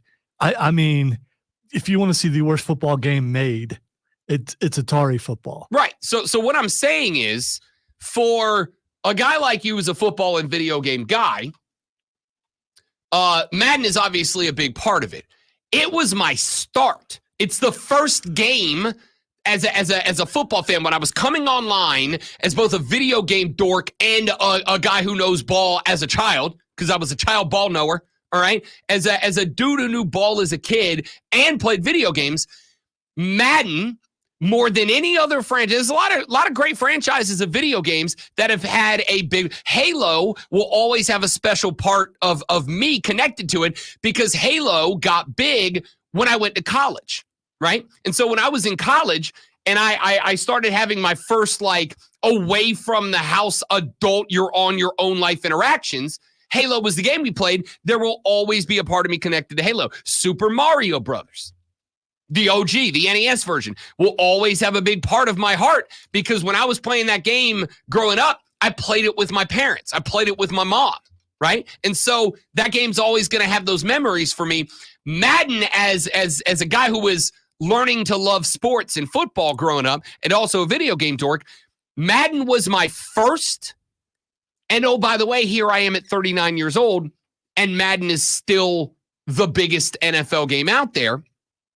And I will say, EA Sports has gotten a little lazy with Madden lately. Last couple of episodes have really just been reskins of the year by. They're not really doing anything new with Madden. But at the same time, it's like, do they need to? Right? Madden's great. Do they need to upgrade it? Or are we good with, this game's pretty much reached the pinnacle? However you feel about all of that, I do believe that the origins of blank movies have jumped the shark. I don't need everything, right? Like I'm waiting for this fall, only in theaters, the origin story of Ticonderoga pencils. I don't care. I don't care. But Madden is such a huge part of my life. The old yellow number 2 pencils. Okay, those are Ticonderoga pencils. Yeah. Okay. All right. All of those old ones Like, whatever. I don't care. I don't care where Tetris came from. I don't care where Spicy Cheetos came from. Just give me Tetris and Spicy Cheetos and I'll be fine. Madden, I do. Because it was such a huge part of not just my childhood, but also my teenage years and my college years and my adult years for the last one or two of those that I've had. Madden's a huge part of that. So Nick Cage playing Madden, all in for, and not doing it the story of John Madden, but the story of the Madden video game series, starring Nick Cage as John Madden. Mwah. Art. Thank you, Hollywood. You got one right. Let's do this. All right, when we come back, I gotta lob some bombs at ESPN for just a minute. I'm gonna go grab the Chiefs tinfoil cap out of the office. I'm gonna go ahead and tell Lonzo get the conspiracy music ready because they did something yesterday. I see what you're doing, ESPN, and I don't like it. Back after this on the Rob Brown Show in the Fan Upstate.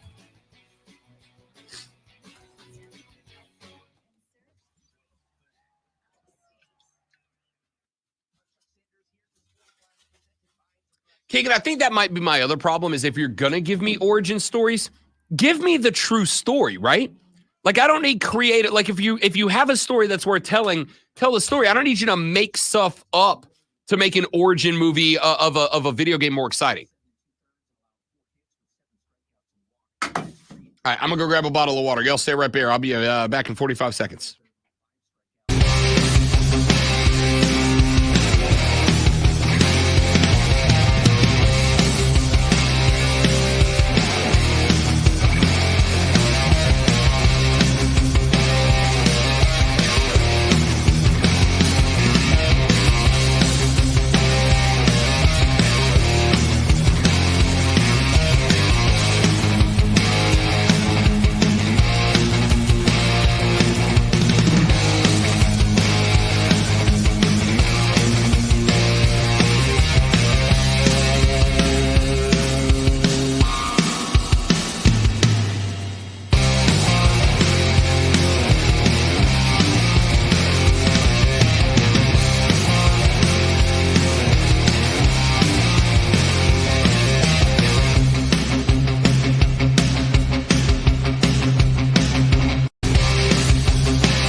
So Madden to me is a source of anger and fear. Anger and fear. Yeah, because one time my friend, and I've told this before, picked up his gaming system and threw it against the wall after I beat him in Madden, and a piece of the plastic flew off and cut my face. And I just got up and walked out, and he had an anger problem, and I shouldn't have grinned. Shouldn't have grinned. Another time at college, because other people from other ages actually played Madden in college, we were playing. There was like 5 of us in the dorm room playing, and one guy got mad because he got beat, and he got up and he slammed the door, and the deadbolt broke off in the door. And because it was a Sunday, no one was there. We were stuck in the dorm room. I think it was like for 9 hours. Well, they got a locksmith from another county to come over to cut us out. And I saw an Air Force vet who was the most stable person that I thought I knew freak out because he couldn't get out of the room, including talking about jumping from the second story. They talked about tying sheets together, but there wasn't enough sheets to get, down far enough to not hurt yourself. It was all thanks to Madden.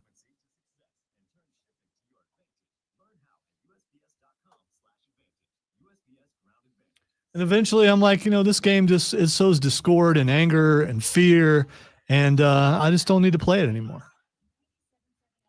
And my friend throwing his console against the wall was my fault because I was winning, and the Reitzel grin reared its ugly head, and, sorry.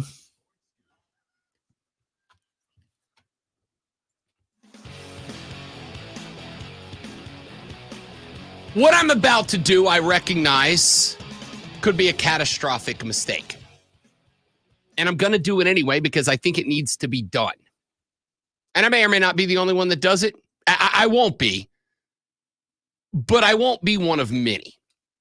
And it could be a catastrophic mistake for two reasons. Number one, many of you, if not most of you, are going to take some level of umbrage with what I am about to do and say. And number two, I recognize that while I very dearly love the Fan Upstate and plan on being here for a very long time, you never know. You never know when a phone call comes that an offer you can't refuse gets made. And this might end up being a segment that dictates career opportunities for me down the line. But with great power comes great responsibility. And I feel a responsibility to say what I'm about to say. Yesterday, it was announced that ESPN has fired 2 employees. Those 2 employees are Sam Ponder, the host of NFL Sunday Countdown, and Robert Griffin III, a.k.a. RG3. Yeah, they both caught the axe yesterday from the 4-letter. And this is very interesting. It's very interesting for a couple of reasons. It's very interesting because of what happened the day before that. There is a gentleman whose name I shan't mention on the air, though I'm sure many, if not most, if not all of you will know exactly who I'm talking about. But I think the guy gets paid to get attention. And as much as I am going to have to talk about him in the segment, I'm not going to say his name because I'm not going to help him with that. Because I feel like he's not just made a career out of it, but I feel like he has now officially cost careers because of it. There's a gentleman who works for that same company, a company which, by the way, owns the Southeastern Conference Network and has a vested financial interest in the success of that conference. Put that into the brain noggin for just a moment. This individual in question has for weeks, if not months now, been rabidly dogging the Clemson Tigers and the Seminoles of Florida State. 2 days ago, this individual was on one of the college football shows on ESPN. And when they were interviewing him, they were talking about the teams that they believe will thrive, survive, or crash and burn this year. And this individual, as he has been doing since the College Football Playoff Selection Committee left Florida State out of the playoffs last year, decided it was a good time to drop a bomb on FSU. Now, having the take that FSU is in for a letdown season, I'm totally fine with that. I will surprise you maybe a little bit. I think they're going to as well. I do not think FSU is going to have the season people think they're going to have. Do I think they can win the ACC? Yes. Do I think they will win the ACC? Tune in next week before week 0 when Lonzo and I give you our full season-long predictions, including our conference champions and playoff members. But here's what I do know. What I do know is this individual, when asked who is going to have a down year, and his response was Florida State University, did not say, oh, well, they lost their starting quarterback, 2 wide receivers, leading rusher, tight end, and a bunch of defenders. No, that would be a good argument. What he said was, and this is paraphrasing, but it's pretty damn close. What he said was, I think there were too many tears shed at being left out of the playoffs last year that I think there's going to be a sad hangover that will prevent them from getting to the playoffs this year. A not so thinly veiled shot at the Seminoles of Florida State and their, I think, completely justified disappointment at going 13-0, winning the Atlantic Coast Conference and becoming the first Power 5 conference champion to go undefeated, claim a title, and not get the opportunity to play for a national championship game. So, he gives a run at Florida State University. Shortly after that, Robert Griffin III put up a tweet. The tweet that Robert Griffin III put up, and again, I won't read it directly and entirely because it is a very, very long take. But effectively, he said, you should not be bagging Florida State. This is a team that got to 11-0, watched their quarterback's leg get snapped in a game, and then behind a second and third string quarterback went on to beat their rivals on the road, then go to a conference championship game and win the conference championship as well. This is not a team that should be bagged. If anything, they should be celebrated as for what is right in college football. Suffered a tragic moment with their quarterback going down, and then fought through that adversity to go 13-0, win the conference, and they thought make their way into the college football playoffs. And the next day, Robert Griffin III, the only ESPN member who defended Florida State and their emotion, if you want to use that word, gets fired. Oh, and by the way, just in case you were keeping track of all this, Robert Griffin III, on top of being the only individual at ESPN to defend Florida State from the haters, man, is also married to a Florida State University alum. And then at the same time that RG3 was let go, the only man to defend Florida State on the ESPN networks, and is married to a Florida State alum, Sam Ponder is let go. Ponder, of course, being the last name that she shares with her husband, former Florida State University quarterback Christian Ponder.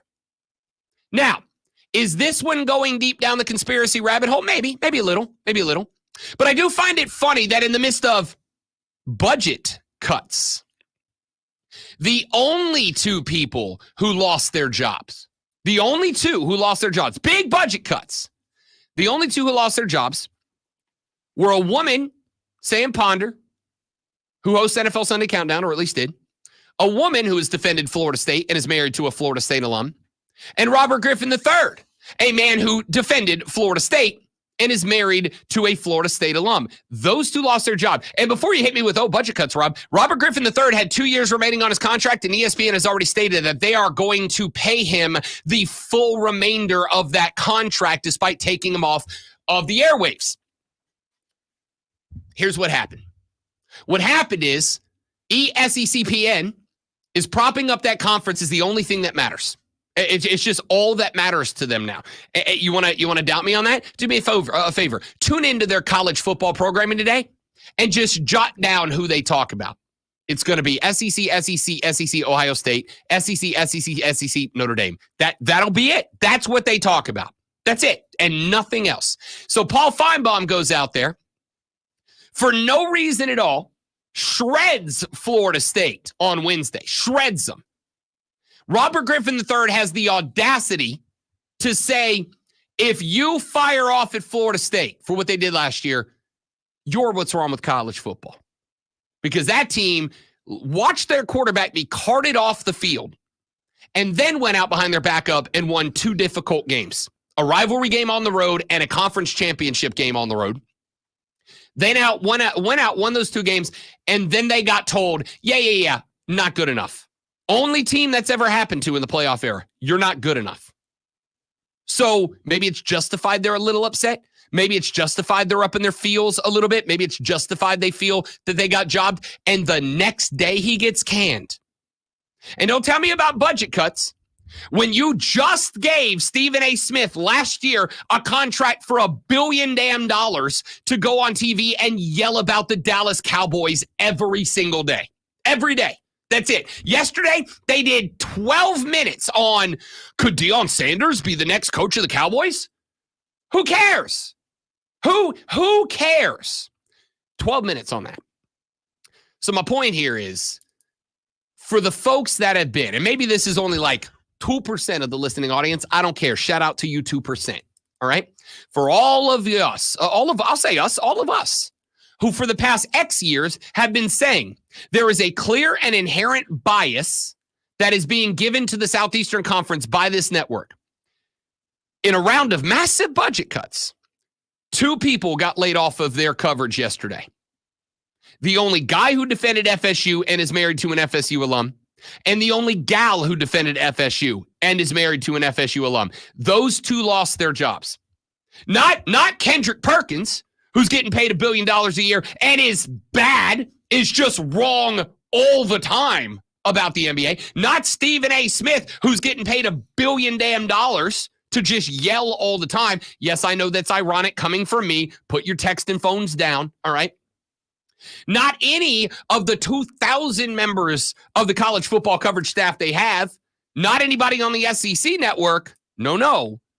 The 2 people who got cut were the guy who defended FSU married to an FSU alum and the gal who defended FSU married to an FSU alum. This is not an FSU segment, by the way. I know it feels that way. It's not.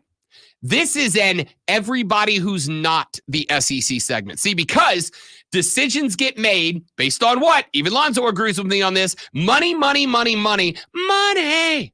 That's how decisions get made in college football. You all know it now. If you don't believe that money is the number one driving factor in college football, you're either dumb or willfully ignorant.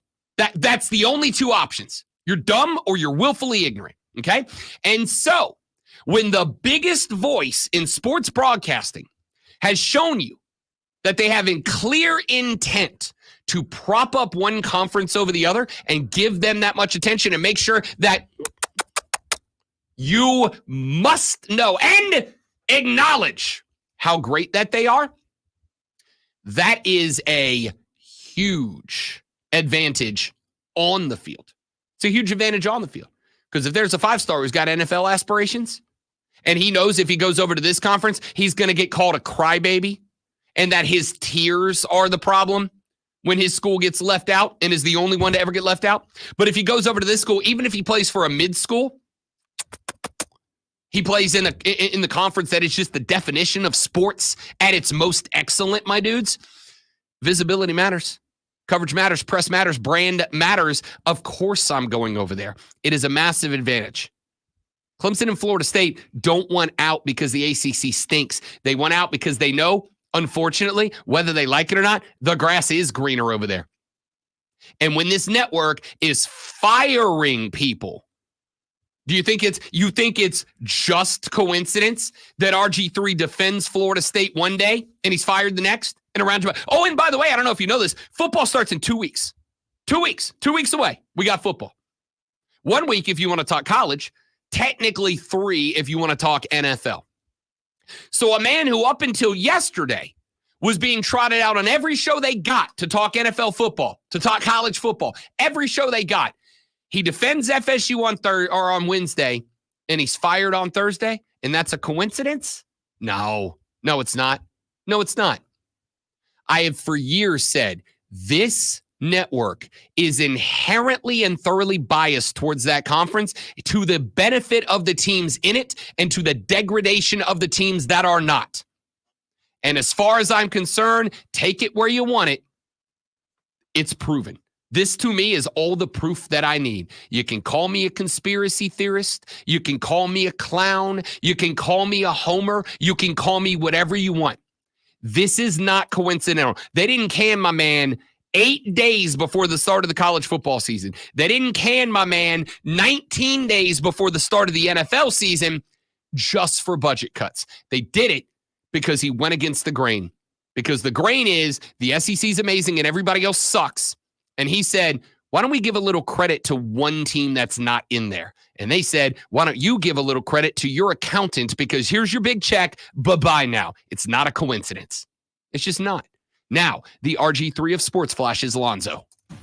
Wow, does that mean I'm getting fired today? I hope not. Those things happen on Friday. The Philadelphia Eagles opened up the NFL's preseason week 2 with a 14-13 win over the New England Patriots. Drake May made his first extended appearance for New England, going 6 of 11 for 47 yards and ran 4 times for 15 yards and a touchdown. Kenny Pickett spent time under center for the Eagles, going 11 of 13 for 67 yards.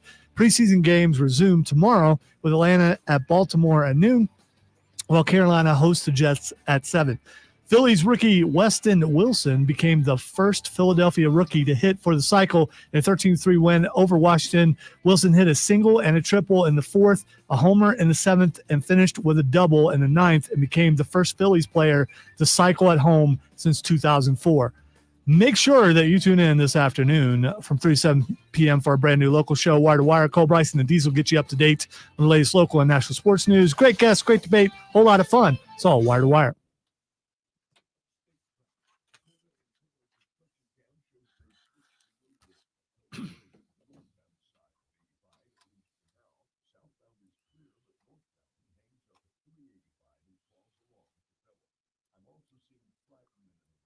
I don't know. I'm just not buying it. But, you know.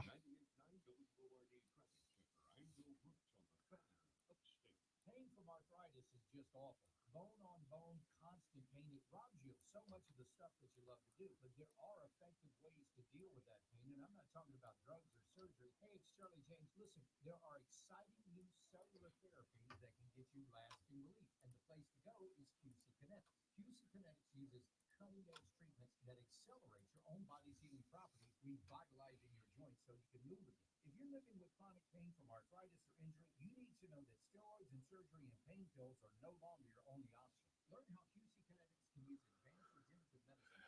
I don't know, Steven. Probably my fault, though. I do that to people. The local medical professionals at QC Kinetics are ready to help you get your life back with regenerative, restorative cellular treatments for your achy joints. Get a free consultation. Give them a call at 864-448-3772. That's 864-448-3772 in Greenville and in Nashville. 864-448-3772. For complete rules on contests of this station. Notice I didn't fan the Flames any. I stayed out of that.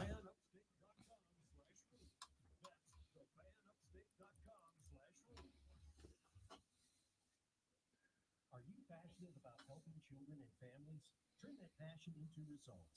New child welfare case managers with the South Carolina Department of Social Services can earn a starting salary of at least $44,825 with additional salary increases for BSW and MSW degrees and annual increases after 1 year of service. I think there's no way to know that. I think it's what you as listeners or viewers perceive, but since you're not in his now skinny body, you wouldn't know what he actually feels. I mean, I don't want to assume we're talking about me. And there could be like anger and passion mixed. And can you be angry and not passionate? You can definitely be passionate and not angry. Is apathetic anger. I don't know. I guess it's simmering underneath. But still, I mean, when anger comes wouldn't out, apathetic anger just be bothered. Like, I'm bothered. When anger comes out, I'm not going to do anything about when it. anger comes out, it comes out passionately, doesn't it? But passion doesn't have to be angry. Passion can be anything. You can be passionately happy, passionately sad. Like passionate can be anything. I don't think you can be passionately mid.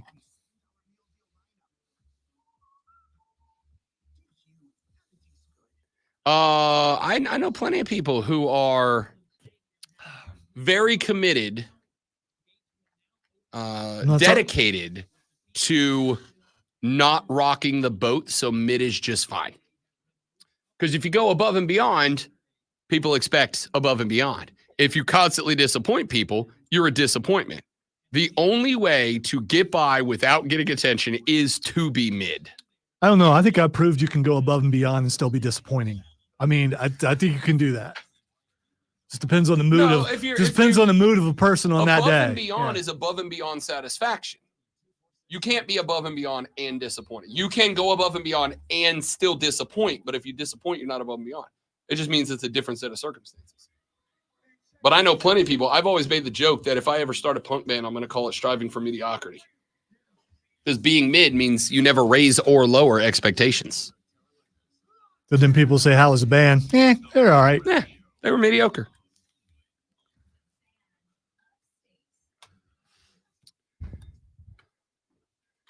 Texture says, ESECPN is very unwatchable now due to the SEC coverage.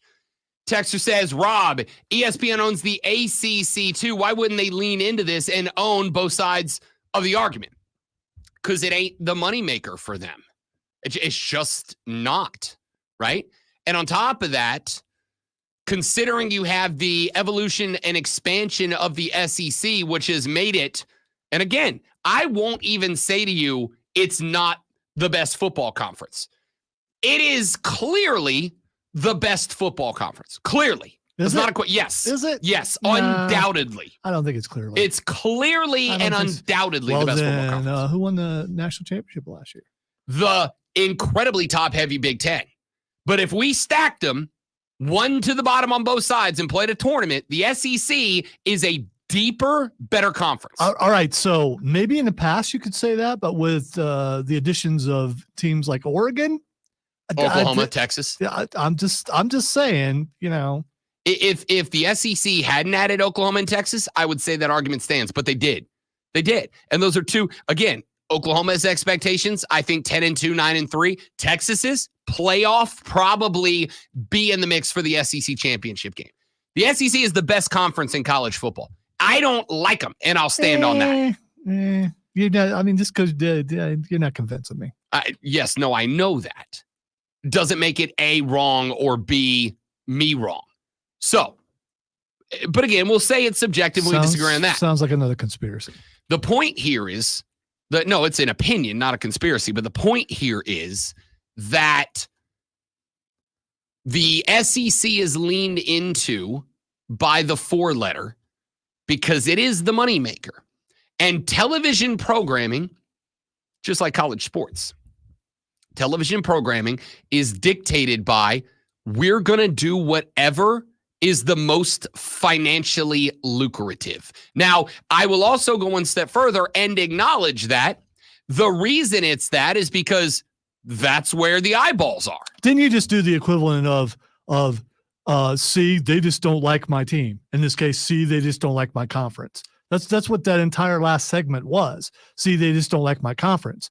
Even though we've talked about all this time about the Big Ten and the SEC basically being the two conferences, and everybody else is, what did you call them? The also something? The EEC, the everybody else conference. Right. And so I get you're defending the ACC, but at the same time, we've been talking about how these two conferences are the dominant conferences. I think you can dial in on that without denigrating everybody else, right? Like, I think that's my thing. It is one thing. This is why, if I'm not going, I would wait another two. Listen, fine, and I'll shut up the rest of the hour. No, shut up. I would wait a week or two before I come to the conclusion that it was the ACC was the reason why they were fired. We don't know. That more stuff may not come out.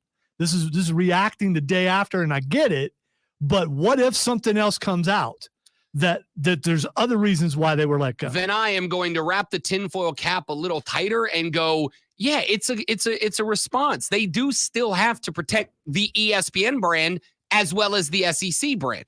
And there has been, even if it's not from a majority of fans, there's been a backlash to this. It was the number one trending topic on social media yesterday for a while. By the way, there should be a backlash. I was more upset that they got let go. I didn't look and say, well, this has to do with the ACC and has to do with Florida State. I see two people that are talented and who've been there for a while being let go. And we know in the entertainment business, which we're in, happens all the time. I don't disagree. But the point here is the coincidental timing is too coincidental to be coincidental for me. If this was truly a budget cut, and that's their excuse, it's budget cut. Number one, why are they the only two, right? And ESPN can go out tomorrow and they can let a bunch of producers go and see, oh, well, it wasn't just them, see? But it was, though. It was. For at least a day, they were the only two. And they were not just the only two, but the only two, and they were the only two who did this thing. The only two who defended Florida State, and the only two who are married to FSU alums. Now, another texter said, gee, wonder who the host school is. My man, this is, as I said, and you don't believe me, and that's okay. But I will be brutally honest with you when I'm on this microphone. My entire thing unlike the overwhelming majority of people who do this job, and I am not slamming them for it, all right? But unlike most hosts, I am just me behind a mic. I don't make stuff up behind the mic. I don't make a character. I don't go with hot take. I've told you, I don't like hot take radio, all right? You can check in with the folks in the stream who know me personally. You get the same Rob Brown sitting at the bar drinking a beer as you do on this mic. Just as loud, just as obnoxious, same takes. This has nothing to do with my school or feelings about it or yada, yada, yada. It is everybody. Because here's a fun fact. If it was Clemson, they'd do the same thing to you. They do the same thing. I want you to flip the logos. Let's say last year Clemson goes 14-0 or 13-0, pardon me. Let's say they go 13-0 and they win the ACC and you get left out of the playoffs. First off, don't tell me you wouldn't be calling into this show flipping your about it, because I know you would, okay? You would. You'd be absolutely flipping tables about it. That's not a question. That's a statement. And then imagine you were flipping tables mad about it, because you would be, and you tune in to this network one day and you hear that guy who's made his entire career being an inflammatory troll who was brought up in SEC country. And he gets on the mic and he goes, I'm really tired of these Clemson fans whining and crying. Y'all just need to go away and be the disappointments that you are. Because that's what he said. Paraphrase. But that's what he said. All right. FSU's going to let you down this year because they spent so much time crying about being left out that they've got tears. By the way, the same guy who last season when this was all going down, the same guy who got on his radio show and said Florida State shouldn't be left out of these playoffs. And then they were. And what did he say? Oh, actually, it's okay. Why? Why do you think that was? Why do you think that was? It was because Alabama got in. That's why. It's because Alabama got in. The school that made him got in. So, of course, he's going to endorse that because he's got to keep the base happy. All right? Of course. Ooh, almost said his name. Of course, that guy. You already said his name once did in I? the last segment. You absolutely did. I don't think I did. No, you did. I? Okay, well. You did. He gets one. Me. All right, he gets one. That guy is, of course, going to defend the school that made him getting in. That's why the tune flipped in a day. In a day. He went from, you can't leave him out to, of course you leave him out and put Bama in. Because that's what he does.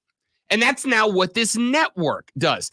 The point that I'm making here, it is not about my school.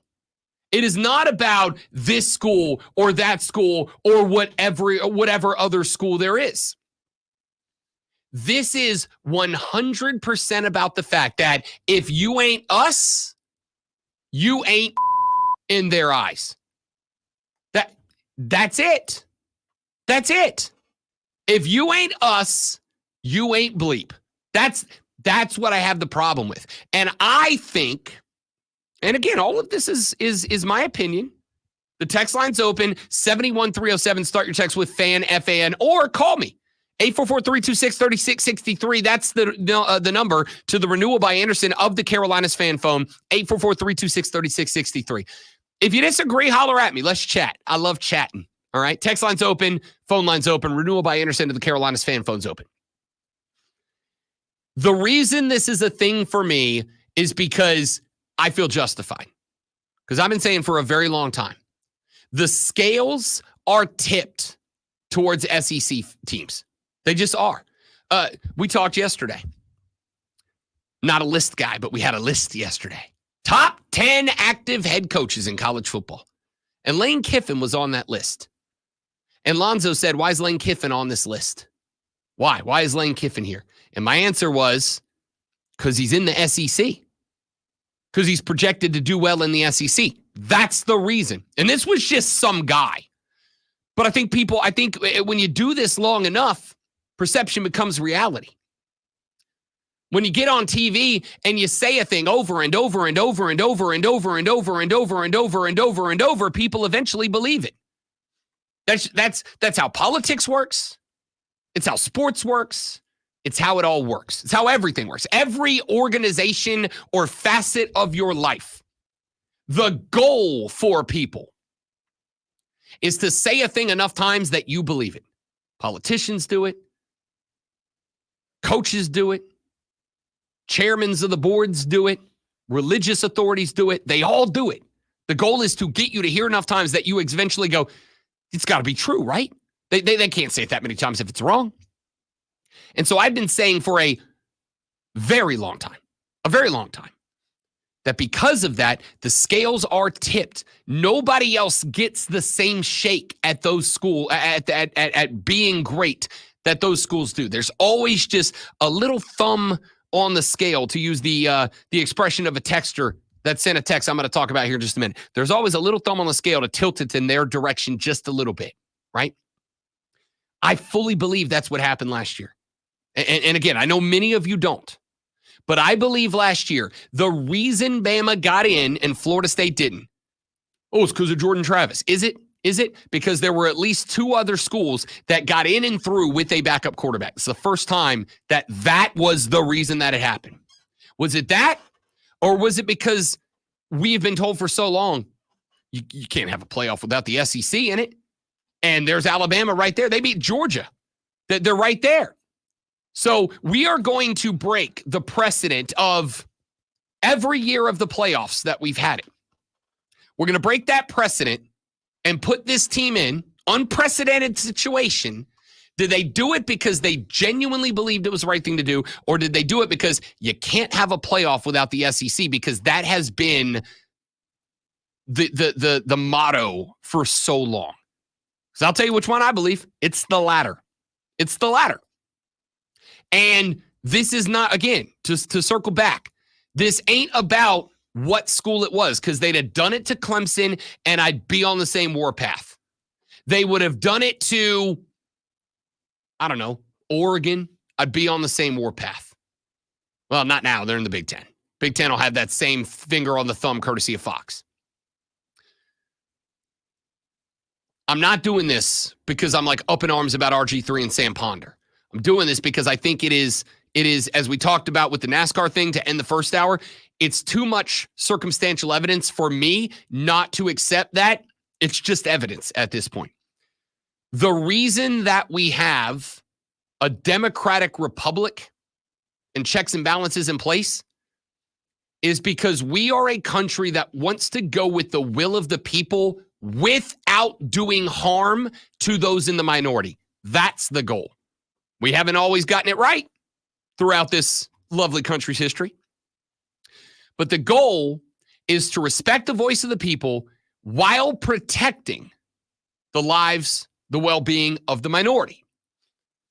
To transfer that over to college football,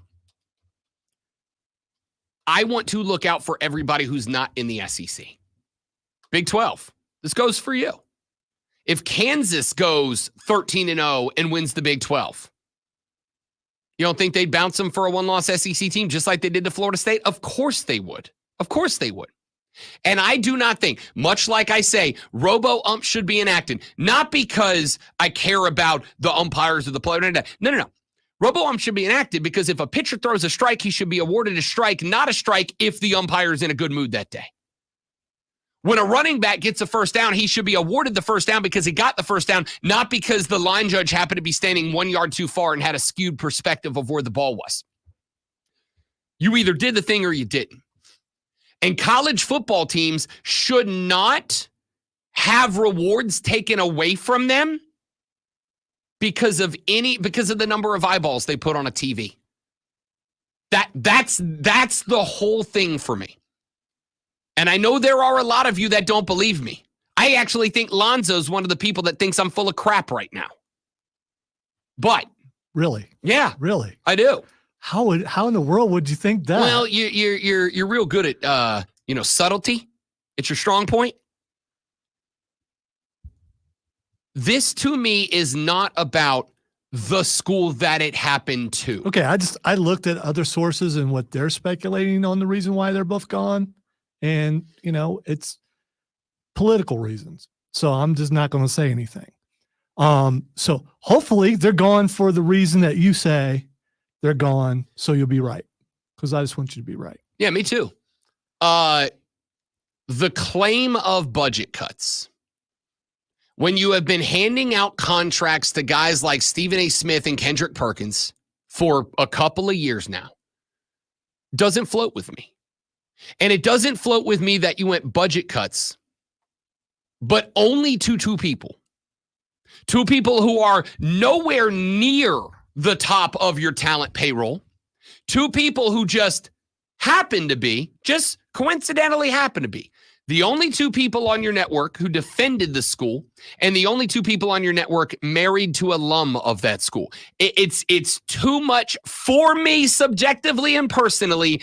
It's too much coincidence to be a coincidence. I guess maybe part of my thing is, and other people I've heard say, I stopped watching ESPN a long time ago when politics seemed to bleed into it. And I want to watch sports. I don't want to watch politics. And that became a thing for me where the only reason why I watch Game Day now is because McAfee's on it. If he wasn't on it, I had stopped watching that. I'll watch other shows instead. Listen, I'm gonna tell you the truth. I don't watch ESPN anymore. All right. And like I said, I know what I'm doing is probably damaging to myself, both because I know a large swath of you disagree with me. And it may be a take that some of you go, all right, this guy's an idiot. I also know that a lot of you, that for me, this could be damaging to career potential down the line, right? If I ever get a call from ESPN that goes, hey, we want to hire you to be a play-by-play guy on Saturdays, but we heard that segment you did a couple of days, weeks, months, years ago where you put us on blast, and because of that, we can't hire you. Okay, but I'm sorry. It is my job to be myself and open with you, and there is too much coincidence for this to be a coincidence. That's where this comes from. All right, let's take a break. Back after this on the Rob Brown Show on the Fan Upstate. New life. All right, guys, quick live when we're back. Stay right there for me.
By the way, since you're already mad at me anyway, I just want to say during your anger, you look like no, you look like an angry Cameron Fry with a beard. I'm just saying. Now I'm dude, you should go back and look. Now I'm because where you've lost all that weight and what you're wearing and the beard being trimmed really low and the hair not sticking. I'm just saying, it's just like you just found out that turning the car's tires backwards does not turn the odometer back. You're just not happy. You're about to have some words with your dad. I look like old Cameron Fry. Well, yeah. Have you seen the old I mean, that dude's still alive. Alan Ruck. Been in a lot of stuff. Except his hair's like completely white now, I think. Unfortunately, this is like the longest break of the day. But I mean, perfect timing.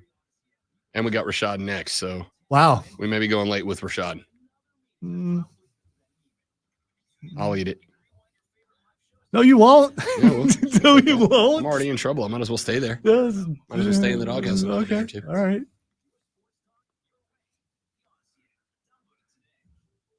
You get smacked around every day and you just go home. I'm going home to work 4 more hours. Oh, well. You can do it if you want. What? Work those 4 hours? Yeah, I'll take that money. But I'm not skilled like you are. Nor do I care as much as you do about the betting part. So you are by far the most knowledgeable betting person I've ever met, and everything that you say could be a lie, and I wouldn't know because I just don't get it. Because I mean, you've explained it to me, and I don't know if I'm just too simple to get the betting thing. I kind of understand, but I'd lose a lot of money if I tried to do that.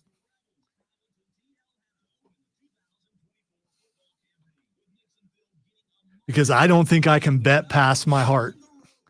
My heart is too big, and it will tell my head to shut up. This is what we're doing. Rule number 1: do not let your heart believe that it knows what it's talking about. It doesn't.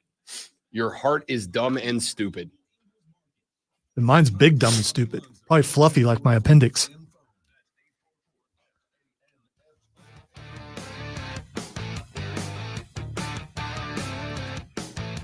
If you're going to get away from college football, why not talk a little local football? The Greenville Triumph back in action tonight, Paladin Stadium, as they take on the Richmond Kickers. 7 p.m., the beginning of that match this evening, a very important one for the Greenville Triumph back at the house. And joining us now to talk about that is the assistant coach of the Greenville Triumph, Mark Ward, making his Rob Brown Show debut this morning on the Fan Upstate. Mark, my guy, welcome in, big dog. Happy to have you. How's it going, my man?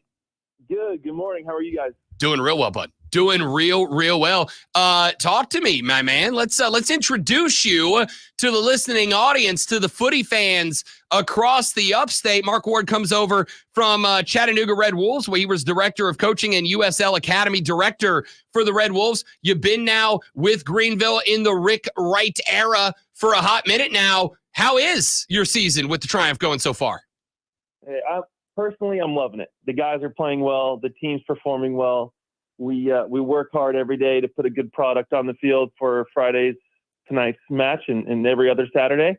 So no, I can't complain at all. Can't complain. Hope the fans think the same way. Oh man, I can tell you as a frontline member of the Riot, it's been very fun. There's the goals we've been wanting, the back line playing super aggressively. Talk to me about the mentality of the team. You've got kind of an interesting perspective because a lot of us, we were here through the John Harkes era. We were here for the switch over to Rick Wright. You showed up with Coach Wright. Talk to me a little bit about your perspective on what this era of Triumph football is and the mentality you guys try to keep in the locker room to get the boys performing well. Yeah, that's a great question. I think from watching from afar when I was in Chattanooga, we always saw how talented the Greenville Triumph were. With Coach Harkes, who did an amazing job with the program and the club, getting it to where it is now, and seeing how sturdy and how functional the team was. You're just kind of missing that spark. You know, where's the attacking play coming from? So when me and Rick got together and figured out what we want to do with the team, a couple words came to mind, and that was aggression, right? We want to show the community and our fans that we're aggressive, not just in the back line and keeping goals out, but we want to score a ton as well. We want it to be free flowing, so all the guys can have the freedom to make their own decisions, and pros and cons to that as well. But we really wanted to show that we're more attacking based than what has been in previous years, which has been great. It's been fun to coach. The guys are super excited to attack more and have more of the ball in games. Excuse me. So yeah, it's been great. And like I said, from afar, you always knew there was potential because the team has always had good players. Now we just put it together and figure out how to get the most out of them. The goal scoring, and that's been a lot of fun. Obviously, you've added quite a bit of offense, and we've seen some guys like Lyle McKinnon who have really kind of stepped up and started to develop a little bit more this year. Last year, that was kind of unfortunately a bit of a weak spot for the Triumph. Great defense, great center field play, and just had issues finishing. This year, not so much. This year, the ball's finding the back of the net with regularity. What would you, and obviously you weren't here last year for that bit of it, but were you able to notice, was there anything different that guys have talked about from last year to this year that has been the cause of the spark on offense? I think identity is a big thing, knowing how we're going to accomplish that. And all credit to the players in this one. They know who's going to score goals, so they figure out how to get those people the ball. And it's really fun to watch from the sideline. We're talking with Mark Ward, assistant coach for the Greenville Triumph. They are set tonight to take on the Richmond Kickers at home, 7 p.m. start time for this one this evening, and a bit of a rivalry game here in this one, Coach. Obviously, Richmond got the better of Greenville way early in the season in the opening round of the Jägermeister Cup. It has been fun watching the fan rivalry develop. I think there's a little bit of that you can see out there on the field between the boys. How big would a result in a full 3 against Richmond be tonight? Oh, massive, massive. If we get 3 points tonight, we're the top team in the league, first place, solely first place, not tied with anybody else. Now there's some guys catching up on our heels a bit, but 3 points takes us to the top, exactly where the team and the fans want us to be. I love it. I love it. Mark Ward from the Greenville Triumph joining us here on the Rob Brown Show and the Fan Upstate. Talk to me a little bit about Rick Wright, if you don't mind, because obviously Rick in year one. This cat, Mark, I mean it, has got to be one of the most interesting, fascinating personalities I've ever been around. My man showed up at a tailgate at the beginning of this year, and he brought a conch shell. We've always had like a bullhorn that we blow when we're ready to march and all that. My man rolled over with the conch shell and then spent an inordinate amount of time teaching us how to make the conch shell work. Just a fun guy to be around. Talk to me from your perspective, working with him, coaching under him, a little bit about the man in charge, the gaffer. Oh, Rick is so fun to work with. He is self-admittedly, he says, I'm 65 years old. I don't have, the energy that I used to. And all I can say is, if this is the energy that he has now, I'm afraid to know what he had earlier in his life. The guy is so much fun to be around, so much fun to work with. The team loves him. He always brings, the best attitude, always brings a good energy to training, to match day. And man, I couldn't be more excited to work with him and thankful to be here. He teaches us a lot about life, a lot about the game, a lot about holding expectations. And then he gives us some life advice along the way, because again, as he has said, he's on the older end and he loves, doing that stuff, but I don't want to age him too much. He's a great guy and so much fun to be with. I'll tell you what, Mark, I hope I got the giddy up and go that Coach Rick Wright does when I get to that age. Yeah. I really do. I really do. One of the things that Rick said, and I am interested to get your perspective on this, because I know that this is a coaching philosophy kind of thing. And I wonder how and where you fit into this. When we've had Rick on, when we've talked to Rick on the side, one of the things that Rick Wright always hammers in on is, this is not my team. I'm the gaffer, I'm the manager, but it's not my team. it's our team, it's the guys' team. They're the ones that when the fans think about the Greenville Triumph, they don't necessarily think about the coaches. They think about the guys out there wearing the jerseys, running around, making the plays. So I want them to have a voice. I want them to have some level of control over this program. Is that something you think you've seen out of this team? And do you think that is maybe kind of what makes this team special this year? Yeah, it couldn't be more true. The game is and always will be about the players. They're the ones that, are competing and they're out there and representing the club.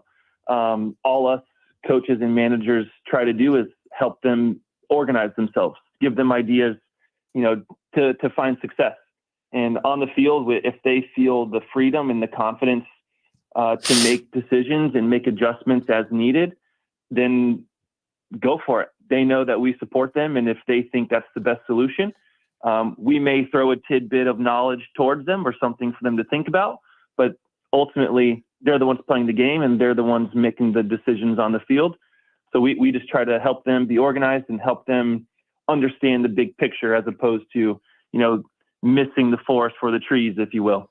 All right, talk to me about tonight's game against Richmond. What's the attitude here? What's the goal tonight? I mean, obviously 3 points in a win is what this team strives for, but for fans, it's been a minute since we've gotten to see the boys play at the House in Paladin Stadium. What will fans expect out of this matchup tonight? Expect goals. Expect goals. We're super pumped to be at home back at Paladin Stadium. Expect the guys to work hard and compete and press forward. Like I said earlier, always thinking aggressively. So how can we get 3 points? And that's not going to come from sitting back and letting Richmond, be comfortable. We want to make them uncomfortable, and we want to really put it on them so we can earn 3 points and a big win at home. Anytime the answer is to what are we going to see is goals, I am on board. The Greenville Triumph back home tonight, Paladin Stadium taking on the Richmond Kickers at 7 p.m. Mark Ward, assistant coach, will be roaming the sidelines his first year with the Greenville Triumph, and it's going pretty well. Mark, my man, great to have you. Thank you for the time, bud. Good luck tonight. We'll see you out there. That's right. Thank you so much. Appreciate you guys. Absolutely. Everything that you do. Absolutely. Our pleasure. Thank you. Mark Ward, assistant coach from the Greenville Triumph here on the Rob Brown Show. When we come back here in just a minute, Rashad Beard of the Panther Nation podcast missed him yesterday because he was out at the joint practice between the Carolina Panthers and the New York Jets. Well, practice reports yesterday were that BY9 was dropping dots on the fellas. We'll talk to Rashad Beard from the Panther Nation podcast about his thoughts on what he saw when we come back on the Rob Brown Show in the Fan Upstate. Three friends. All right, guys, one more read. We're back with Rashad. Stay right there.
Beard, you handsome devil. What's happening, fella? What's up, guys? How's it going?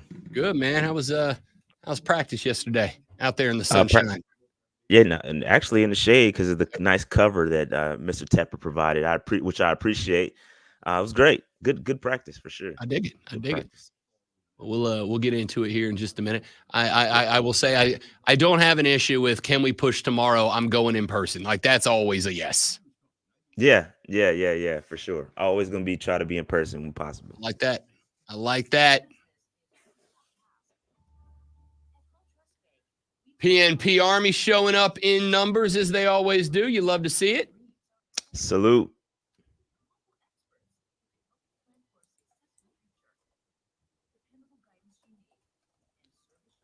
Got your next vacation lined up yet? No, school's starting for the kids, so I'm not going anywhere anytime soon. I think the next place I'm going is Germany for the game. But outside of that, nothing planned. I don't think anyway. Things pop up. You a beer guy? Mm-mm. No, man. Not at all. But you're gonna have to make it happen out there. I know that's the thing. So I'll turn to a beer guy for a weekend. That's it.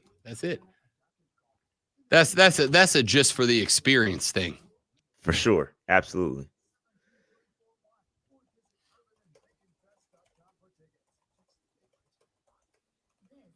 November 3rd, by the way. Little 1:00 game between the New Orleans Saints and the Carolina Panthers. Go ahead and circle that on the calendar, fella. You know your boy will be up there.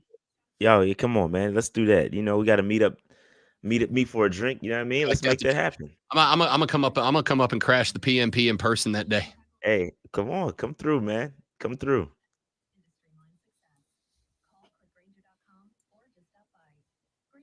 I like that. Let's make that happen. I'm in. I'll probably because that's like 2 weeks after I get married, so I'll be back in the swing. So that might be I might have to turn that into a weekend trip. I might have to come up on Friday night and spend the weekend up that way.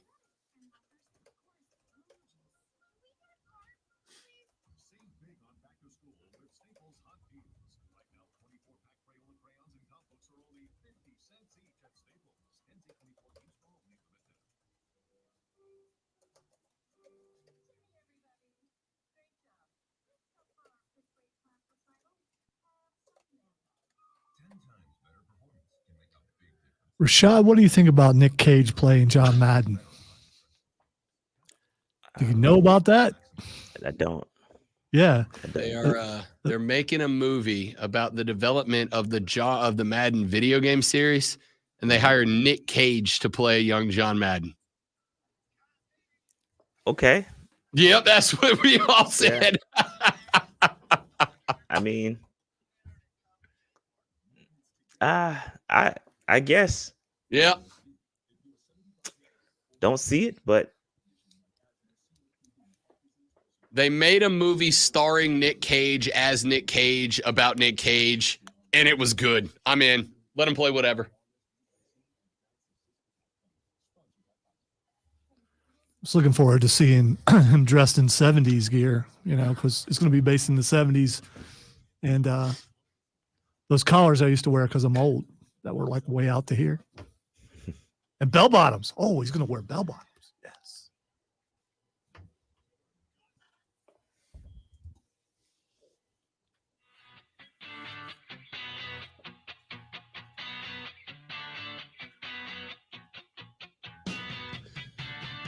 Ordinarily on Thursdays at 8:40, we talk about the Carolina Panthers. Today is not Thursday. Today is Friday. But Rashad Beard of the Panther Nation podcast joins us today anyway. Why? Because yesterday, Rashad Beard got the chance to go out in person to watch the Panthers and the Jets. A little joint practice as we get set for a weekend preseason contest between the two. Rashad Beard joins us on the show now. What's up, big fella? How we feeling, man? What's going on, guys? Man, I'm feeling good, man. Competitive football is back. We got to see another team yesterday, so I'm happy. Let's talk about it. Let's break it down. Let's talk about it. And I don't think we can jump in anywhere else. And I know it's what everybody's going to do, but hey, got to do what you got to do. The report yesterday, and I've been looking forward to have you on to ask you if you can confirm or deny, Rashad Beard. The report yesterday Is the BY had a little bit of a struggle out the gate yesterday, but then started dropping dots on folks yesterday. A lot of people saying they were impressed with the performance of BY9 yesterday. What'd you see? Yeah, I don't know about struggle out the gate. I think he did throw one interception in 7-on-7s. I'm not panicking over that. But man, when 11-on-11s happened, he was dotting it up out there.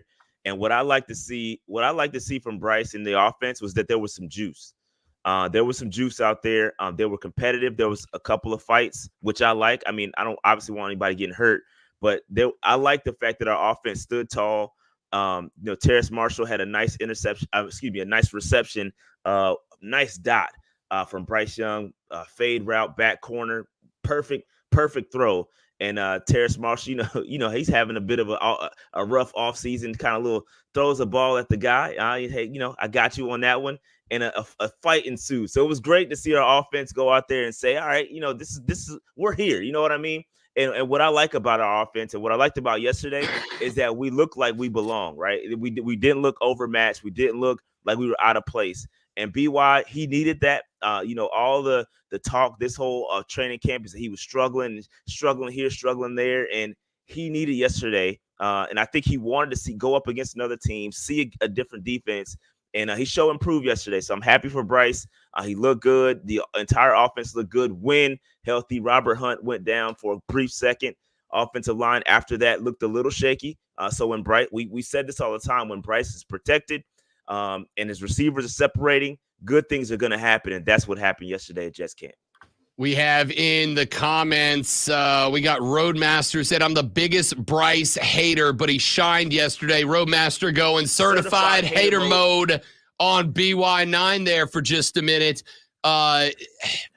Look, this is the spot that you gotta turn that fan switch off, right? Like you gotta look at this because I saw people yesterday hitting with the, we back. BY's him here. And I'm like, hey, you had a good practice. And that's good. I want the signs of improvement. But right now, Rashad Beard, I'm looking for signs of improvement, not for a guy to come out and all of a sudden look like a damn Pro Bowler. And from what I'm hearing, we got a little bit of that. Yeah. And I think what's great about it is you're starting this. You got to understand, this is a new offense. This is something new for everybody. And so it's going to take a little time for them to get along and get things going. And progression is exactly right. I think a lot of what you saw yesterday and people coming to Bryce's defense is to counteract a lot of the hate that was happening. A lot of people are saying, hey, Bryce isn't the guy. He sucks. He's so short. He can't compete. And I think what you saw was a big sigh of relief yesterday that, hey, maybe this was a good day. And so I think, again, it's just a counteract. We're playing a balance game here with Panther Nation. A lot of people don't know whether he's the guy or not. So it was really good to see him go out there and show improve yesterday. And again, a lot of the complaints were that, hey, Bryce can't throw the football deep. He can't do this. He can't do that. The offense, it's only going to be short passes. And I got to be honest, we saw everything yesterday. We saw the deep passes. We saw the intermediate passes. We saw the screen game. We saw everything. And so kudos to Canales for getting this offense heading in the right direction. And we're going to see. It's early. We haven't seen it in a live full game yet. We haven't seen the adjustments happen. So, again, we're just taking baby steps. And what we saw yesterday was a step in the right direction. Talk to me about the wide receivers. And, again, I know we kind of keep hitting on the same topics week after week. But, I mean, the same topics are the same topics because that's what needs to be addressed. We know I think we know what we're getting with Deontay. We know what we're getting with Adam Thielen. You and I talked a couple of weeks ago and said the same thing. I gotta find that number 2 guy. I gotta find the guy that slots in between Deontay over the top and Thielen running the underneath out of the slide. I know week 1, a couple of the younger guys had some struggles, had a little case of the dropsies there for John Mingo, et cetera. Got another week under the pocket so far. Did we see anybody helping Bryce out at the wide receiver position that maybe showed they're trending upwards? Yeah. And this is a great opportunity because Deontay Johnson is out. We saw Terrace Marshall have a great day yesterday. He had 2 touchdown receptions. Adam Thielen, I believe, also had one. And so, I think, the receivers are going to be okay. Mingo had a great day as well in camp. He's been having a solid camp. I know that he had the drop in the game, but Mingo he's trending in the right direction. He's linked up with Steve Smith, so he's trending in the right direction. Terrace Marshall's looking great. David Moore also having a solid camp. Obviously, he has that connection with Canal, so he knows the offense. So yeah, man, I think the receivers again are making themselves available, and I think it all correlates. It all goes back to the coordination of the offense, right? Dave Canales is drawing them up, getting them open, and I believe that's the biggest thing. He's a former wide receiver coach. He knows how to develop these guys, and I think we're starting to see that progression. It's going to be interesting to see what they do with Terrace Marshall in the future, because this is a contract year for him. But I do see him taking that next step. We saw what he did with under Steve Wilks. Back when Steve Wilks was interim head coach, he had a great season or half of the season under him. So we know he has it. So it's just a matter of seeing it under this new offense. So we'll see. Shout out to Xavier Legette. Somebody's asking about Xavier Legette in the chat. He's a little dinged up. They didn't quite. He's out there at practice, but he did not participate in 11-on-11, so we didn't see him at full strength just yet. Did we get any indication if we'll see him or not on Saturday, or are we going to be real cautious with him? Yeah, I think they already deemed that he would be out for Saturday. But yeah, I think they're going to take their time with him. He's a big guy, so those injuries take a little bit longer to heal. So we're going to take and we knew this, right? Even if he was healthy, it's going to take a little time for him to get in there and get a full set of reps. So he's developing. He'll be all right. All right, you talked a lot about the offense so far. How did the defense look against the Jets offense? Great question. So I got to be completely honest, because there's so much going on. I didn't have my eyes on the defense. However, I can tell you what I was told. What I was told is that the defense initially was getting carved up. Okay, Aaron Rodgers was doing his thing. Keep in mind though, there was no Clowney yesterday. Dane Jackson is out, which is the opposite starting corner, and J.C. Horn was on a rep count. So you're looking at guys that were not out there full time. However, Trevin Wallace, and again, I've come on this show and I talked about how I was not a fan of that pick. 3rd round pick, Trevin Wallace, not a fan. But he's having a great camp, and he looked fantastic yesterday. Picked off Aaron Rodgers.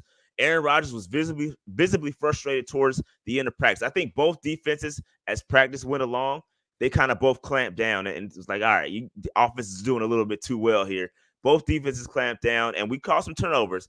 Visibly frustrated Aaron Rodgers. So, again, Aaron Rodgers is still getting in the mix as well, but he did look good initially. The run game looked good for the Jets. But yeah, I wasn't really watching every play, so I don't want to lie to the audience. Yeah, I'm kind of interested in that, Rashad Beard, because we've all been dialed in, and I do want to flip back here in a minute because you mentioned the schemes from Dave Canales, and I want to talk to you a little bit about what we're seeing develop, because he's, it's a weird mix for him, I think, of kind of wanting to hold a little bit back and not put all the cards on the table, but also make sure that everything's got the timing and the rhythm down. But I think we've been so dialed in on the offense, the conversations about the defense have almost gone to the wayside. You get a little bit of a test this weekend against the Jets. I suspect we're not going to see any Aaron Rodgers. I don't think he's going to play any in the preseason. I think he's probably gotten past the point where he needs to. But you got some young talent across that Jets offense. What do you want to see out of the defense this week in that game against the Jets on Saturday that makes you feel like defense can carry you to at least give the offense maybe a break this year? An opportunity to kind of have a lot more balance between both sides of the football playing. Yeah, I think it's going to be interesting. I don't know who's going to play, but I do want to see the depth, right? We've got some issues at cornerback depth-wise. No Dane Jackson. No Xavier Woods. No, there's a lot of guys. No DJ Wanham. A lot of guys are injured. Dane Jackson's out for 6 weeks. So that depth is definitely being tested on the defensive side of the football. We did get Shaq Thompson back, so that's great news. He's looking great out there. The front is the front. I think the front is playing well. Ashawn Robinson, Derek Brown, those guys are balling. Shaw Tuttle, those guys are playing well, so I have no concerns about them. But definitely the edge rushers, we got to see more from them. Clavon Chason, Iku Leota's having a great camp. Let's see what he can continue to build upon that and see if he can make the 53-man roster. But the depth from a secondary standpoint definitely needs to step up. Damani Richardson's having a great camp. He's an undrafted guy. He's had like 3 picks over the past couple of practices. So keep an eye on him. But definitely want to see if our defense can hold up. We have this bend but don't break mentality. And oftentimes what you'll see from our defense is that they'll give up a ton of yards and then maybe give up 3 points. But they also haven't been turning the football. We were dead last in takeaways. And what we're starting to see now, even in camp, you're seeing more takeaways occur. So I want to see if that can carry over into the game on Saturday, but from a depth perspective, because I don't think you'll see the starters too much. Rashad Beard of the Panther Nation podcast here on the Rob Brown Show on the Fan Upstate. Ordinarily joins us on Thursdays. Was at joint practice yesterday, so joins us today on the show. Real quick, Rashad, before we let you go, that you mentioned Dave Canales schemes just a couple of minutes ago. We got some folks over in the chat that are talking about it as well. We kind of have an idea of what they're going to be. We saw him in Tampa. We saw him in Seattle. Obviously, Dave Canales has said in press conferences and to journalists a number of times that the scheme is to do the things we're best at doing and to limit the things that we're not the best at doing as we develop those things. It's preseason. You don't want to put all the cards on the table. You do want to run things so you know you're efficient, you're effective, you've got control of those things. What have you seen out of Dave Canales as a play caller, as a scheme guy so far this offseason that you think are maybe trends? Do you think that he's holding back a little bit more? How do you feel about the way Dave Canales is holding the controls to the offense so far? Yeah, so far so good, man. I really like what I see out this offense. You know what the biggest takeaway is? I see guys running open, right? And think about that for a second. It's not always just can I run fast or can I run a good route. Are you scheming my guys open? I've seen Mingo run free. I've seen Terrace Marshall run free, and I've never seen these guys run free in my life, right? So the fact that I'm seeing guys run open is really good, and it's really good for Bryce. And I know it seems like you're laughing, right? I've But I'm never serious. seen these guys run open in my life. Go back and look at JT O'Sullivan, right? The QB school on YouTube, and he talks about how awful our offense was being schemed last year. What I'm seeing is guys are open, and that's huge. You see pre-snap motion, right? You're seeing a hefty investment in the screen game, right? That all of that's going to help Bryce get rid of the football and get the ball in your playmakers' hands and let them make plays. And right, it sounds good on paper, but Canales is he's actually executing. And so I don't know what we're going to see. And again, we could be getting a little bit of cosmopolitan, all right? Now, I don't want to call it vanilla, but we could be getting some cosmopolitan ice cream, right? And I don't know if this is what we're going to see continue into week 1. But for what I see so far, I like it. And there's going to be a heavy investment in the run game. That is also something I want to see established. You got these big hog mollies up front, Robert Hunt, Damian Lewis. We haven't even seen him play yet. Shout out to Damian Lewis. He's been banged up. He's got issues. We didn't see him play at practice yesterday. So when he gets healthy and he gets back in, you got road graders. Neapolitan, my bad, not cosmopolitan. My fault. Shout out to Carlo. We were gonna let it go. My bad. I mean, I'll correct him. I don't want to correct you. So my apologies. My apologies. But what you're seeing up front is you got road graders. And so I want to see us run the football. I think you've seen that a lot as well. So I like what I see out of Canales. We just have to see it translate into week 1. I like it. Rashad Beard from the Panther Nation podcast joining us here on the Rob Brown Show on the Fan Upstate. Carolina Panthers getting set coming up tomorrow against the New York Jets preseason game. Numero dos. We'll see how it all breaks down. How much BY we getting tomorrow? Quarter? Half? What do you think? Probably none because he had a lot of reps yesterday. You didn't see too much Jack Plummer or Jake Luton. So I think he probably won't play, to be honest. Okay. We'll see how it plays out. Rashad Beard joins us every Thursday, was at joint practice yesterday, so made the time to hang out today. My man, good to see you, big dog. I will say, I'll see you November 3rd, but we'll see you next week. Absolutely. Be back. Love it. Every week. This is fun, man. Let's get it. You know it. Rashad Beard. Make sure you follow them on X at Panther Nation PC. More importantly, go to YouTube, search and subscribe to the Panther Nation podcast. They update all the time. Fantastic stuff. My man, we'll see you next week, buddy. Thanks. Rashad Beard for the Panther Nation podcast. Lonzo with the Sports Flash. Yeah, it's a whole. Yeah, it's a. We did it. It's not good because Rashad is so good. The Atlanta Braves took the first 3 of a 4-game set against the San Francisco Giants, but couldn't complete the sweep, getting shut out 6-0 yesterday. Max Fried was tagged with his 7th loss after going up 3 runs through 5.1 innings. Atlanta's offense recorded just 4 hits and 1 walk in the contest. Clemson head coach Dabo Swinney announced yesterday that Clemson has lost 3 players for the season to injury. Offensive lineman Watson Young suffered a torn ACL. Cornerback Miles Oliver is fighting an injured pec and ACL. And offensive lineman Ian Reed has a knee injury. Make sure you tune in this afternoon from 3 to 7 p.m. for our brand new show, Wire to Wire. Cole Bryson and Diesel will get you up to date on all the latest local and national sports news, all Wire to Wire.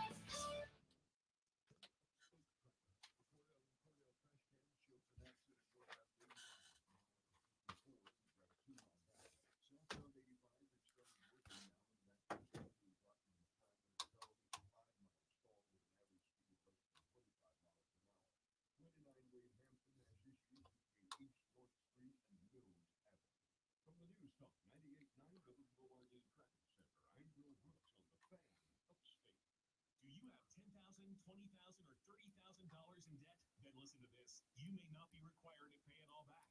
I was drowning in debt. I had over $36,000 in debt. If I would have just made a minimum payment, it would have taken me 59 years to pay off. Whether it's credit card, medical, or personal loan debt, National Debt Relief can help significantly reduce what you owe. In fact, I don't know about you guys, but it stinks when you're getting ready to speak and then sinuses decide, hey, your voice ain't going to work. Some people are probably happy when my voice doesn't work, but still. National Debt Relief, you have a powerful team that knows how to talk to your credit.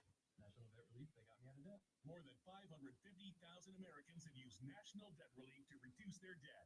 Call 800-649-6464 to see if you qualify to settle your debt for a fraction of what you owe. 800-649-6464. That's 800-649-6464. Pain from arthritis is just awful. Bone on bone, constant pain. It robs you of so much of the stuff that you love to do. But there are effective ways to deal with that pain. And I'm not talking about drugs or surgery. Hey, it's Charlie James. Listen, there are exciting new cellular therapies that can get you lasting relief. And the place to go is QC Kinetics. QC Kinetics. It was a little scary. You go to open your mouth and nothing wants to come out. And it's like, ah. Was not panicking. My vocal cords just decided not to work for a moment because of snot.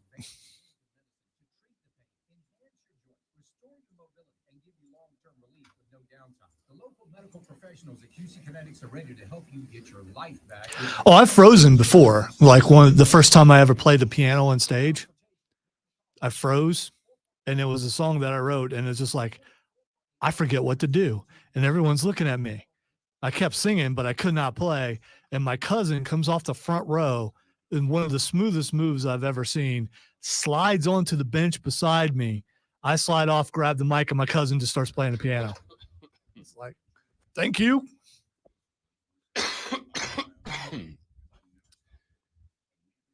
So a lot of people talking about the turf and cosmopolitan ice cream. Yeah, I wanted Big to, city I ice wanted to cream. say something so bad. It's like, nah, he won't say it again. And he did it again. It's like, nope. That big city ice cream. I bet there is cosmopolitan ice cream. It's very frou-frou, I'm sure. Hey, I'm gonna tell you right now, frou-frou food's some of the best food you'll find, bud. Well, if you There's two. The best food is found on both ends of the spectrum. The best food is either from frou-frou spots or the divest restaurants you've ever been at. The best food comes from places you're afraid to go in and places you can't afford to go in. if you type in cosmopolitan, it just goes right to Neapolitan. There's some cosmopolitan, that word, That's cranberry. That's the one. Cranberry sauce.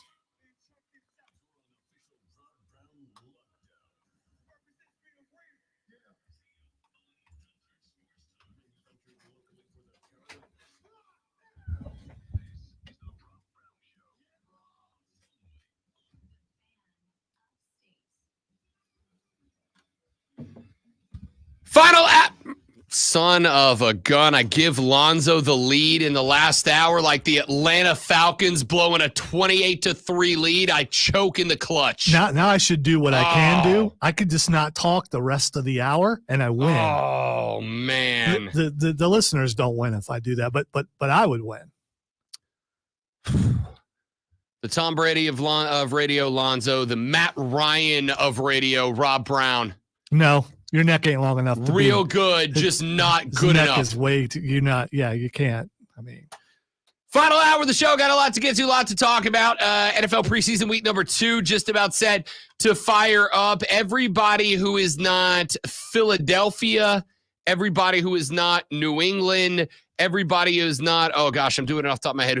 We do have 2 games on Sunday night as well. Green Bay at Denver Sunday at 8. New Orleans at San Francisco Sunday night at 8. Everybody else plays tomorrow. We got games starting at noon and running through all the way up until 10 p.m. Of course, the Carolina Panthers will kick off against the New York Jets at 7 p.m.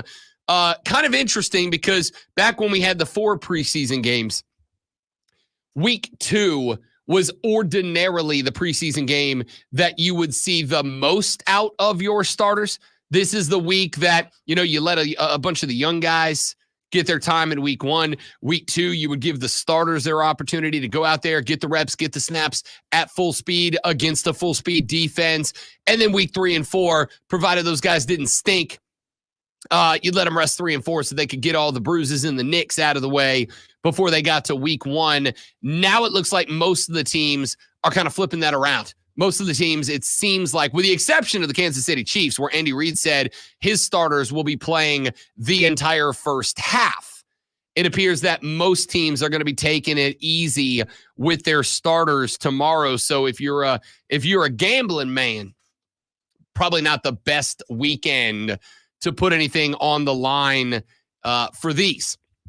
But a lot of storylines to pay attention to in week number 2. We talked with Rashad Beard of the Panther Nation podcast back in the last segment a little bit about what he expected to see. Said he does not expect to see a lot out of the starters, specifically out of Bryce Young tomorrow. And I think that's interesting.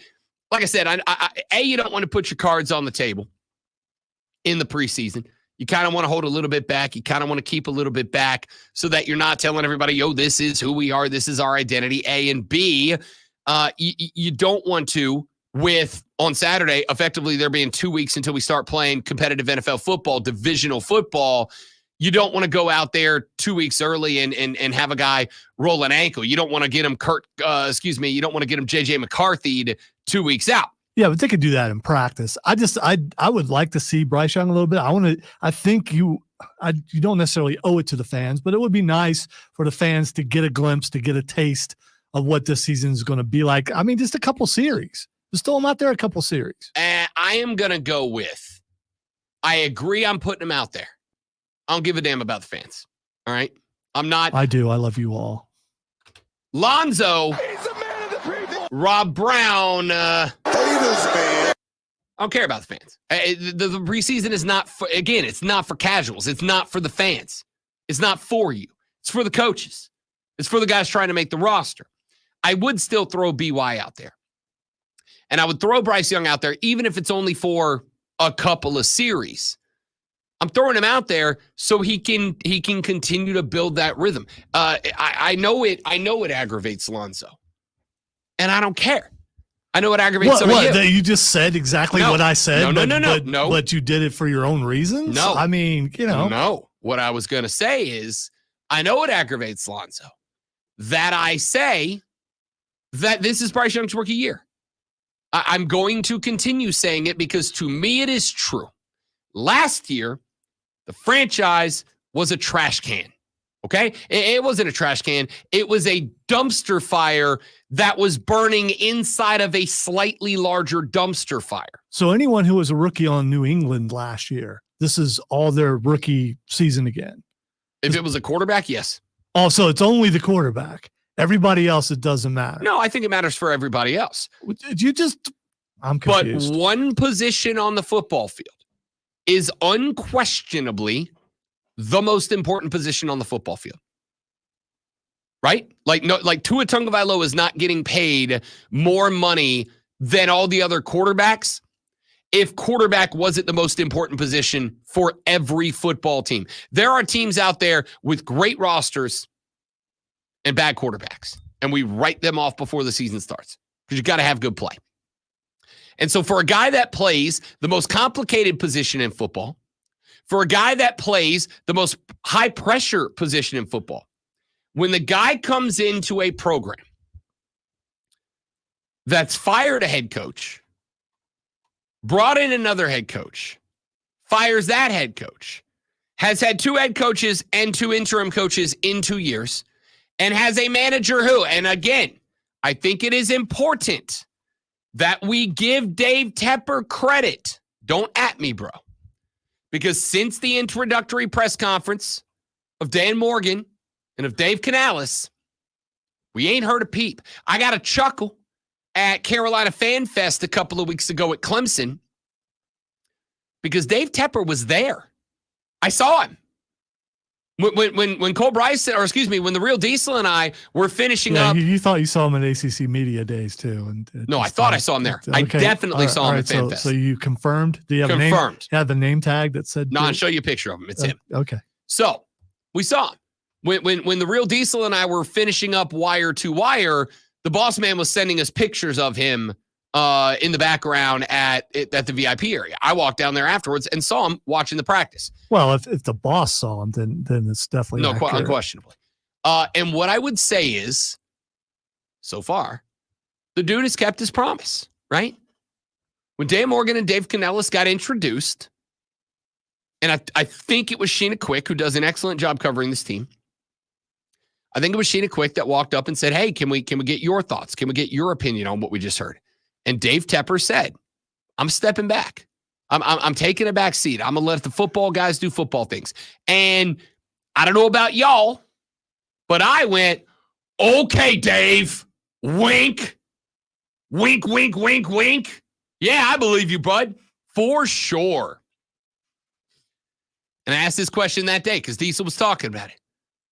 I said, yo, D-Train, quick question. When's the last time you heard from Dave Tepper? What's the last thing you heard him say? What's the last comment you remember him saying? What's the last weird fan interaction that he's had, since that's kind of the legacy that you're hanging on right now? And he said, I haven't. Yeah, exactly. Exactly. I think he's kept his promise. And I think he is to be commended for that, because that was a massive problem. So I take a cat who showed up at a franchise that was going through their second head coach in as many years, that fired their second head coach in as many years, that was going through their second interim coach in as many years, and that had a fractured front office. Last year, the unofficial slogan of the Carolina Panthers was snitches get stitches, because you had all these stories. And I'm gonna keep it a buck with you people. I don't care if they were true or not. There were so many of them that at some point that becomes a distraction. Even if there are so many, this is what we talked about yesterday, for instance, with Ryan Day. It is not that I believe that there is anywhere close to a majority of Ohio State fans who are ready to move on from Ryan Day. It's the fact that there is so much noise happening about it that what is being talked about, the actual issue, isn't the problem. It's the talk about the issue that's not real that becomes the problem. That was a big part of Carolina for me last year. It was the fact that you have report after report after report after report coming out that I got Dave Tepper, and he's over here, and he's got Scott Fitterer, who's ratting out coaches, and the coaches are all having their own interpersonal battles. This was the big problem, and this is why when Frank Reich got hired, and one of the big things that came out was Dave Tepper is not allowing Frank Reich to build out his own staff. Dave Tepper is demanding that this team goes and puts together an all-star coaching staff. And I said, ooh, that's a problem. That's problematic to me. It's problematic to me because you're bringing a bunch of different guys from different philosophies, from different backgrounds that don't really have much in common in terms of work experience. You're throwing them all into a room and you're saying, get it together, boys. I've been in this game a very long time, you guys. And I can tell you that when you bring a group of people from different philosophies and backgrounds and you put them in a room together and you say, make it work, sometimes it doesn't. Sometimes different guys with different philosophies about how different things should be done in different ways, they can't compromise. They can't reach an agreement. And I thought that's what happened. And here's this rookie quarterback, first-round draft pick overall, a guy that, in a situation he had nothing to do with, watched a team give away a buttload of resources to go get the guy. So the pressure naturally increases on him to be the football messiah of Charlotte, North Carolina. I don't see how he could have survived. Forget survived, how he could have thrived, but survived. And that is a retrospective look. Coming into last year, you're like, all right, man, like I expect you to be good. I'm not saying make a Pro Bowl your rookie year. I'm just saying I expect you to be good. And looking back at it now, and I think this is absolutely a hindsight being 2020 kind of moment. I look back at it now and I go, looking at what that bleep show was, I don't know how I could have expected anybody to survive in that situation. I think there's a lot of quarterbacks, and I will not say all, but I think there's a lot of quarterbacks around the league that if you switched their place with Bryce Young, I think you'd have gotten similar results. Honestly. I think if I would have flipped Kirk Cousins and Bryce Young, I think the results would have been, I'm not going to say identical, but I think the results would have been similar for both teams. I still think Carolina would have been real bad. They might not be 2-15. They might have been like 4-13. And I'm not saying that Minnesota would have been a playoff threat.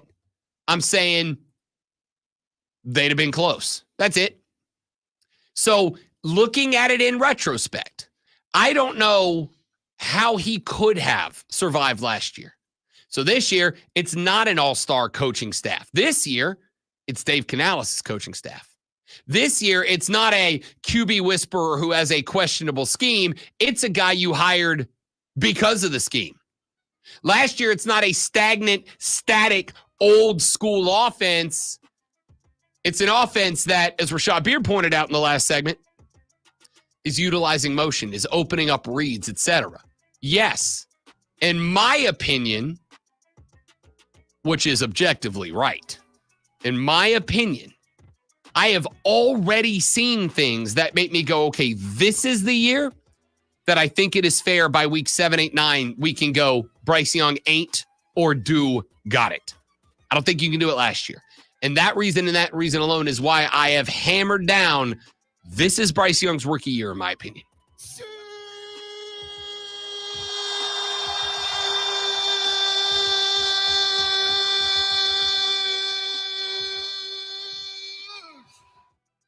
The Rob Brown Show, the Fan Upstate.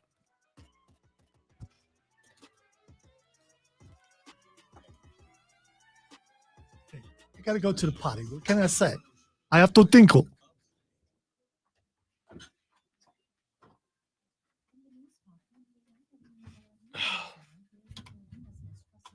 All right, guys.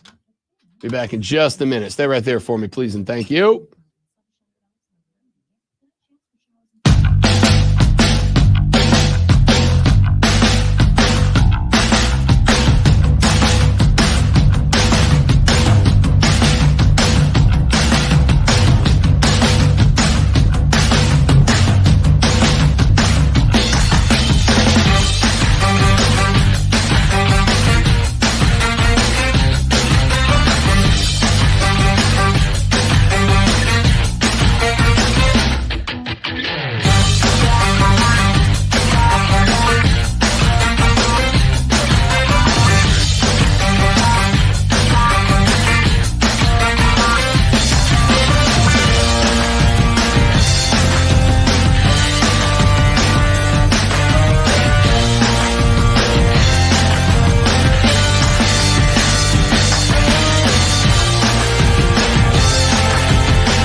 right, y'all. We're back. Thanks for hanging in there with us. Like you wouldn't freak out if you went to the bathroom and came back and then there's 13 emails. Oh, I absolutely would.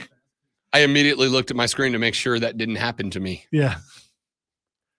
Although It didn't, by the way. they're continuing to come through. It's from the same source though, so I'm good. Stuff that I guess I normally get on Friday morning and didn't have.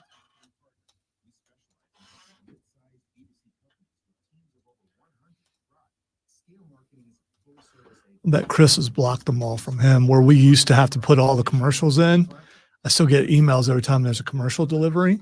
And when there's a big dump, I will get like 40 or 50 emails all at once.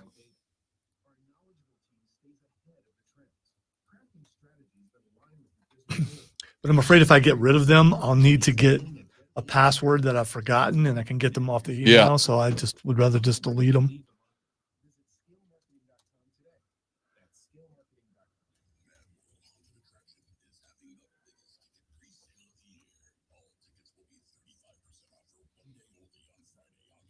I think that new Alien movie comes out tonight, or came out yesterday. Have you seen? fun. Have you seen the popcorn buckets?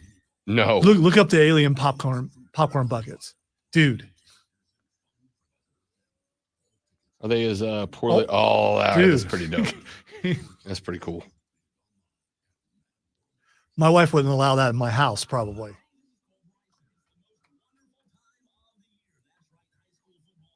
But they're like $30. Yeah. Says the guy who has a Ghostbusters trap at home. That's a popcorn bucket. Dig it down now. I would never spend that amount of money on something that I won't use or just, yeah, never. Like the cowboy hat I spent like $80 on, worn twice. It was good though, still.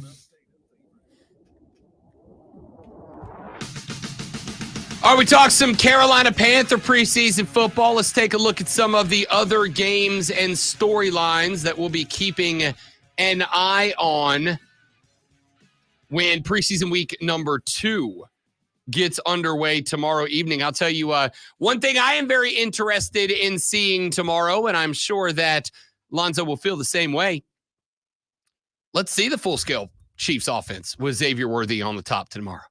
Let's see them uncork a little bit. If you're going to play the boys for a full half, I expect it is going to be the offense for the full half, and Xavier Worthy now stepping in for Marquise Hollywood Brown, who is dinged up and out. Xavier Worthy, 0 catches last week, but if the Chiefs are going to run the offense this week, he's going to have to be that guy. We'll see how far along he is in outing number 1. I will say very simply that if Hollywood Brown is going to be out, as Andy Reid called it, quote, for some time, end quote, ex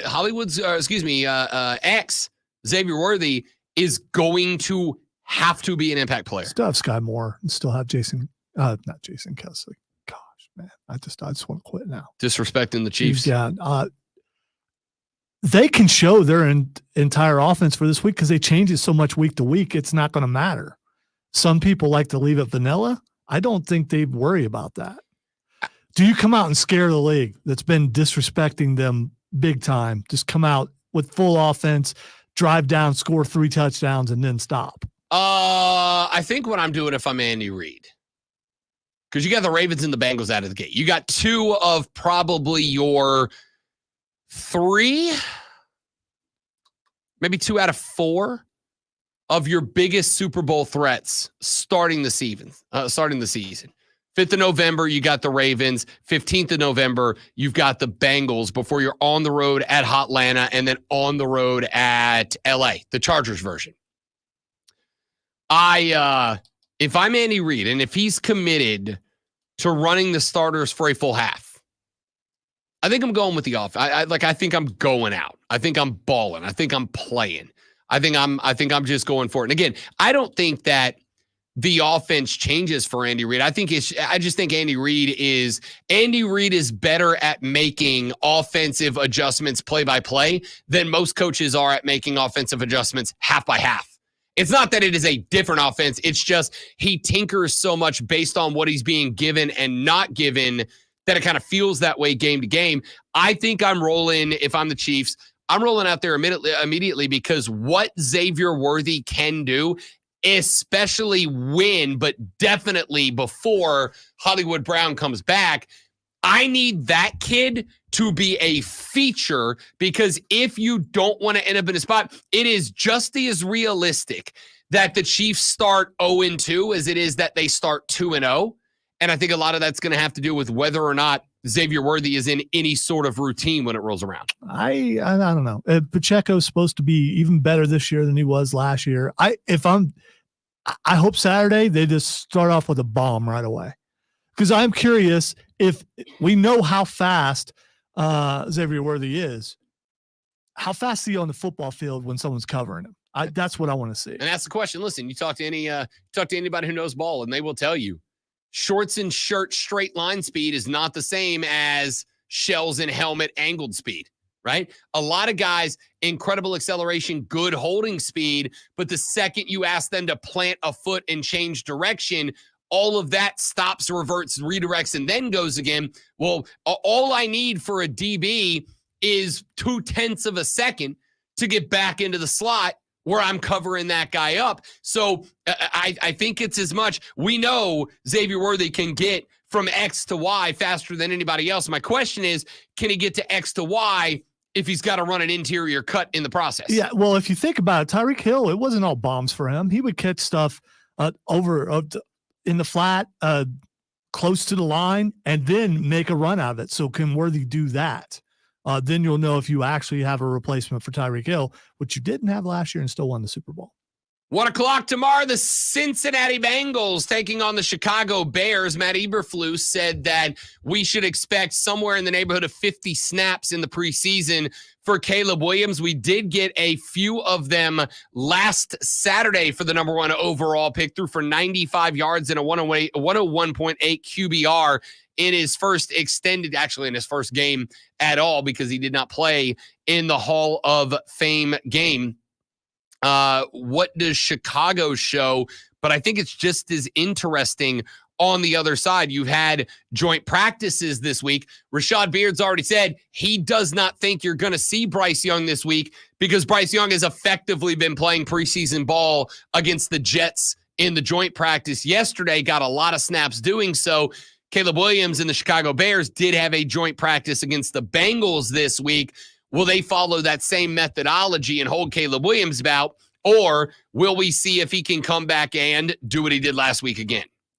That's the other thing about the NFL. There's not a consistent way of doing things. Every coach does something different. So no clue if he's going to play. I hope he gets to. I like seeing a little bit of the starters in the preseason, especially the new guys. I don't disagree. I do not disagree. Let's go to another one. The Pittsburgh Steelers. They have been maintaining for a while now that Russell Wilson is QB1 for week number 1, but Wilson is not way clear of being not the dude anymore. The thoughts are that Justin Fields will push Russell Wilson. And this is one thing I said, Lonzo and I talked about it a lot. I think Russell Wilson is both starting and finishing the year as Bears QB1. But the reason Justin Fields is there, same reason Michael Penix Jr. is an Atlanta Falcon, because he's QBF. He's QB of the future. He's the guy they're looking forward to. They'll be ready to switch to him the day that Mike Tomlin goes, okay, it is official. I've seen what I need to see. Justin Fields is clear-cut better than Russell Wilson. The question is, does he start pushing him in the preseason a little bit? Russell Wilson will start tomorrow for the Steelers. So I'm curious about this because of the label that Russell Wilson has. If he goes at Tomlin a little bit because he's not happy with the play, does Tomlin pull him if they're that close? I'm talking about if the backup is as close to the starter as I believe he is, do you just go ahead and pull him? And you can cite reputation that he's had the last couple years and go, hey, I thought I could fix that. I can't. Well, first off, I mean, if we're let's start with talking reputation. Let's talk about the reputation of the two quarterbacks, right? Russell Wilson's got his dinged up because of what happened in Denver. The question mark is, and this is for everyone to answer on their own, do you believe it was Russell Wilson's fault? Do you believe it was the Denver Broncos' fault? I've made my stance on it very clear. I think the Broncos are in trouble under Sean Payton. I really do. So was it the fault of the coach before him who allowed him to have a office and all those things that are reported? I mean, he seems like if you were casting a quarterback, Russell Wilson would be the guy, the prima donna kind of, it's me, I need my own space, all that kind of stuff. Don't get me wrong. I think Russell I Wilson. just don't think that works in Pittsburgh. That's all I'm saying. I think Russell Wilson's a bit of a weirdo. Okay. I think he's manufactured. I think everything about Russell Wilson is fake and plastic AF for sure. But I also still think he's got the ability to play a good quarterback in him. I think he's manufacturing himself so his brand stays alive after his career is over. But I still think he plays a good quarterback. Here's the other flip side of this. I appreciate everybody bagging on Russell Wilson for having his own office and all that in the building. But number one, if your boss came to you today and said, hey, bud, I want to put you up in your own corner office in the building. Yeah, you're taking it too. Absolutely. I'm going to tell you right now, I love sharing an office with a great one. I love the Fortress of Nerditude, but if the boss comes down tomorrow and goes, yo, so-and-so moved out, do you want your own private office with a view? I'll come see you after the show, pal. I don't want to kill things, but I was in there for a couple of years by myself, and I suggested certain people get in there, starting with Chris, and I suggested that you get in there because I was lonely. And it's appreciated. So I don't want a corner office. I don't want to be by myself. This is the only time I have interaction with people is when I'm at work. Not me. I will take my own corner office with a view. Thank you very much. So what you're saying is you want out of the office. That's what I'm getting at. I think that's what everyone. Nope. Those are two different things. I don't want out of the office. There's probably room in there with Cole and Diesel. I mean, you can squeeze in a third person. No, I absolutely don't want that. No, I don't have an answer. Listen, if Russell Wilson is giving, or excuse me, if the Denver Broncos are giving, Russell Wilson is taking. I don't have an issue with that. Now it's just a matter of where's Justin Fields versus Russell Wilson, and I think we'll get a read on that tomorrow. Number 3 story I'm looking forward to: the Minnesota Vikings are at the Cleveland Browns at 4:25 tomorrow. It's now the Sammy D show. J.J. McCarthy out with the torn meniscus. He will not play his rookie season in the National Football League. Sam Darnold will start the season at quarterback, and he gets his first look as the official definitive QB1. Darnold has been an effective NFL backup, not as much a starter. Carolina Panther fans know that very, very well. The question mark is, can we get enough out of Sam Darnold? You know who I need him to be? I need him to be Brock Purdy. That's what I need Sam Darnold to be. I don't need you to be electrifying. I don't need you to be incredible. I don't need you to be amazing. I need you to be good enough. I need you to be good enough to allow a fan-damn-tastic cast and crew of skill position players to drag you to greatness, not the other way around. Can Sam Darnold be Minnesota Brock Purdy? If the answer is yes, the Vikings, they might be okay. They might be okay. If not, woof. Rough off season for the Minnesota Vikings. Tell you what we'll do. We'll run to a break. When we come back, I got 2 or 3 more big-time storylines that I'm looking forward to watching tomorrow in the preseason. Preseason is not for casuals, baby. So I'll tell you what storylines to be looking through as a knower of ball when we come back. Lonzo, Rob, you, The Rob Brown Show, the Fan Upstate.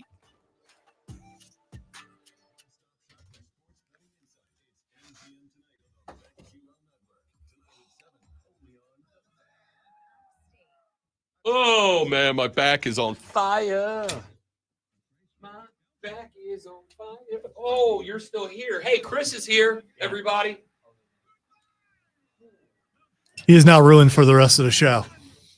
The next 25 minutes, because he just got jump scared, even though he knew they were in the hallway. I mean, just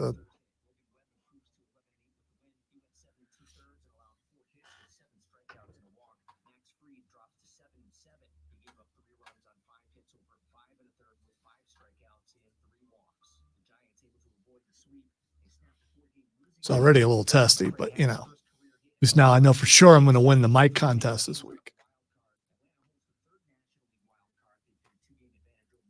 And winning is all that matters, of course.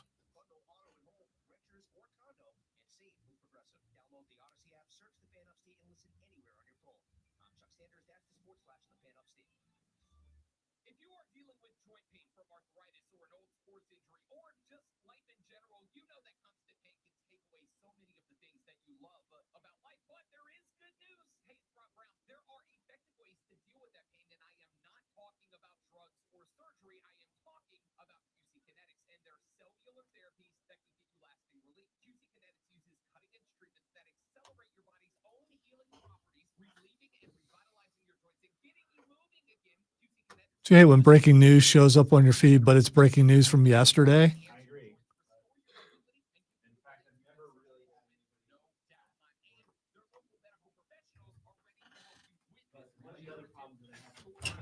Told you, look at his face.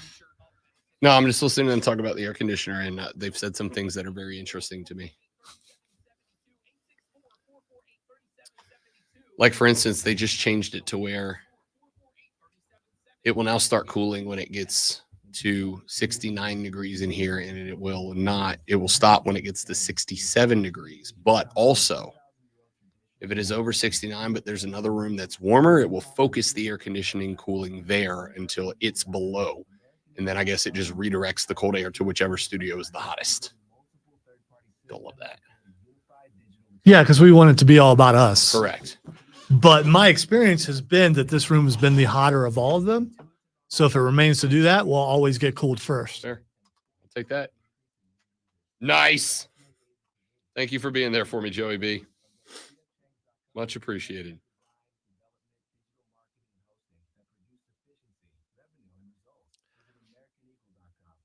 Matt Kraft, that's kind of been the order for a while now. I really enjoy the fact that you think the Broncos will be last. So do I, and I want them to be. Oh, they absolutely will. Chiefs win the division. Raiders second, Chargers third, Broncos dead last.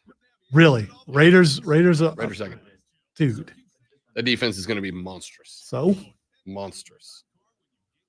Don't be offended. I put you first. What about the offense? I think it's a little disrespectful what you did, but it's not By about putting me. you first? To how you did it. How you did it. The audacity of me. I can't believe you all allowed me to do that.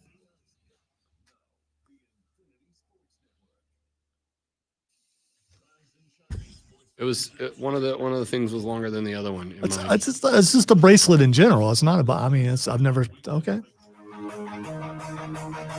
Running through the NFL preseason schedule and some of the stories that we are keeping an eye on this weekend. I'll give you a couple more before we get to what the X is going on and call it a Friday. Got to get down on Friday.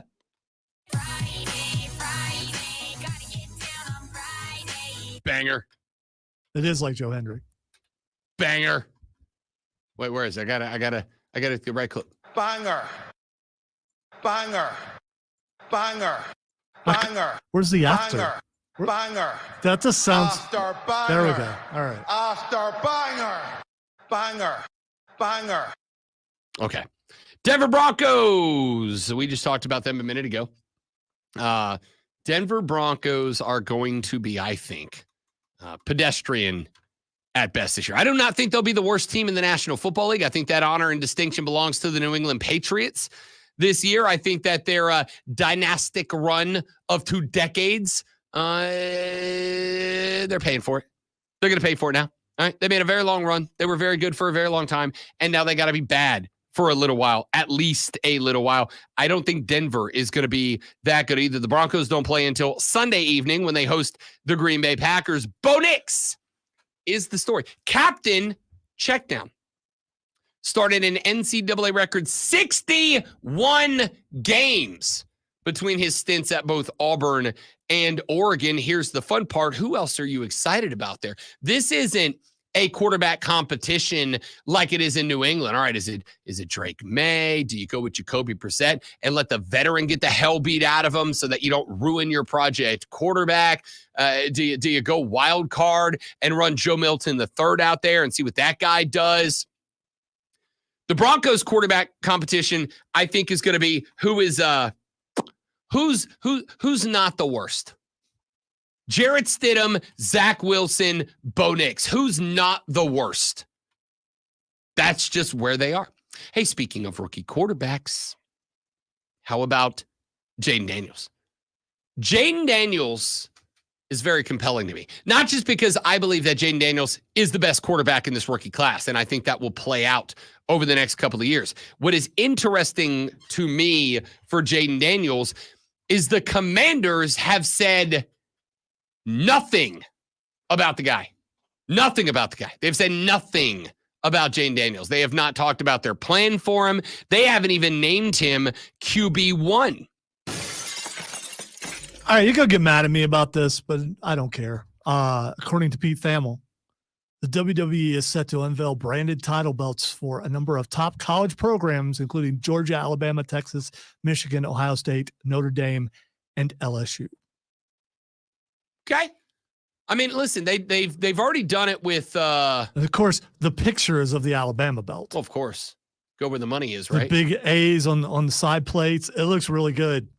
I'm not mad about it. They did it with, I think they did it with what? MLB teams, a select number of MLB teams. And here's the thing. WWE saw the NIL door open and they kicked it down, dude. They kicked it down. And not just football players. Like they've got they've got NIL dealings with track runners and Olympic. They have what? I think like 2 or 3 WWE NIL athletes won Olympic medals this year. Like they kicked it down. It's very interesting, which is interesting after the Gable Steveson project failed dramatically. He's now in Minnesota, right? Buffalo. He's a Bills. Oh, is he? Okay. Yeah, All he's a right. Bills. I don't think he's going to be on the roster, but right now he's a Bills. At least he Remember- hasn't gotten any fights like Brock Lesnar did. Not that I'm aware of yet, but you'll know if it happens because it'll be like, oh, there's a fight, Brett German suplex. All right, that fight's over. It's over. Don't know what the deal is for Jaden Daniels right now. I mean, I think he's got to be QB1. I think he has got the the biggest likelihood of being that transformational rookie quarterback that comes hot out of the gate and makes a difference. They got scary Terry McLaurin back there. That is kind of the primary for him. I'm interested to see what happens. The Commanders face the Dolphins Terry on Saturday. McLaurin go to school at? I don't know. Where did Terry McLaurin go to school at? I'm just curious. I just It sounds like you know, Lonzo. maybe wide receiver. I could be wrong. It's possible. The Washington Huskies? I have problems with names. Okay. Yeah. That of course would be Ohio State University. I'm just saying because most of the time it just seems like every time a wide receiver is talked about, a great wide receiver, they come from there. Yeah, for sure. Justin Jefferson. Oh wait, no. It was Clemson for a while. Tyreek but, Hill. No, but no longer. Not 99. Not the member of the 99 club. All right, disparage your own team now. Go ahead. We don't have a Buckeye wide receiver anymore. No, they're all gone. Michael Thomas is gone. Oh, okay. Yeah. No, we got Olave still. Olave's a Buckeye guy. Okay, because last time I checked, he's pretty good. Old Columbus South, New Orleans, Louisiana. We're due another Buckeye. It's been a minute. Commanders Dolphins coming up tomorrow. Wonder how much we'll see Jaden Daniels, and more importantly, wonder if they will turn him loose. Hey, here's a quarterback competition ain't nobody talking about right now, and yet it might be the most compelling one of all. And if you're on the stream, we talked about it a little bit during the break there just a minute ago. Talked about the AFC West in the predicted order of finish. We will give you those not next week, but the week after as we line it up for NFL Week 1.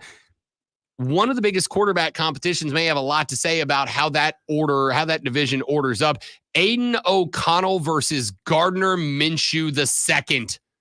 A QB battle for the ages. Wow, I'm looking forward to this.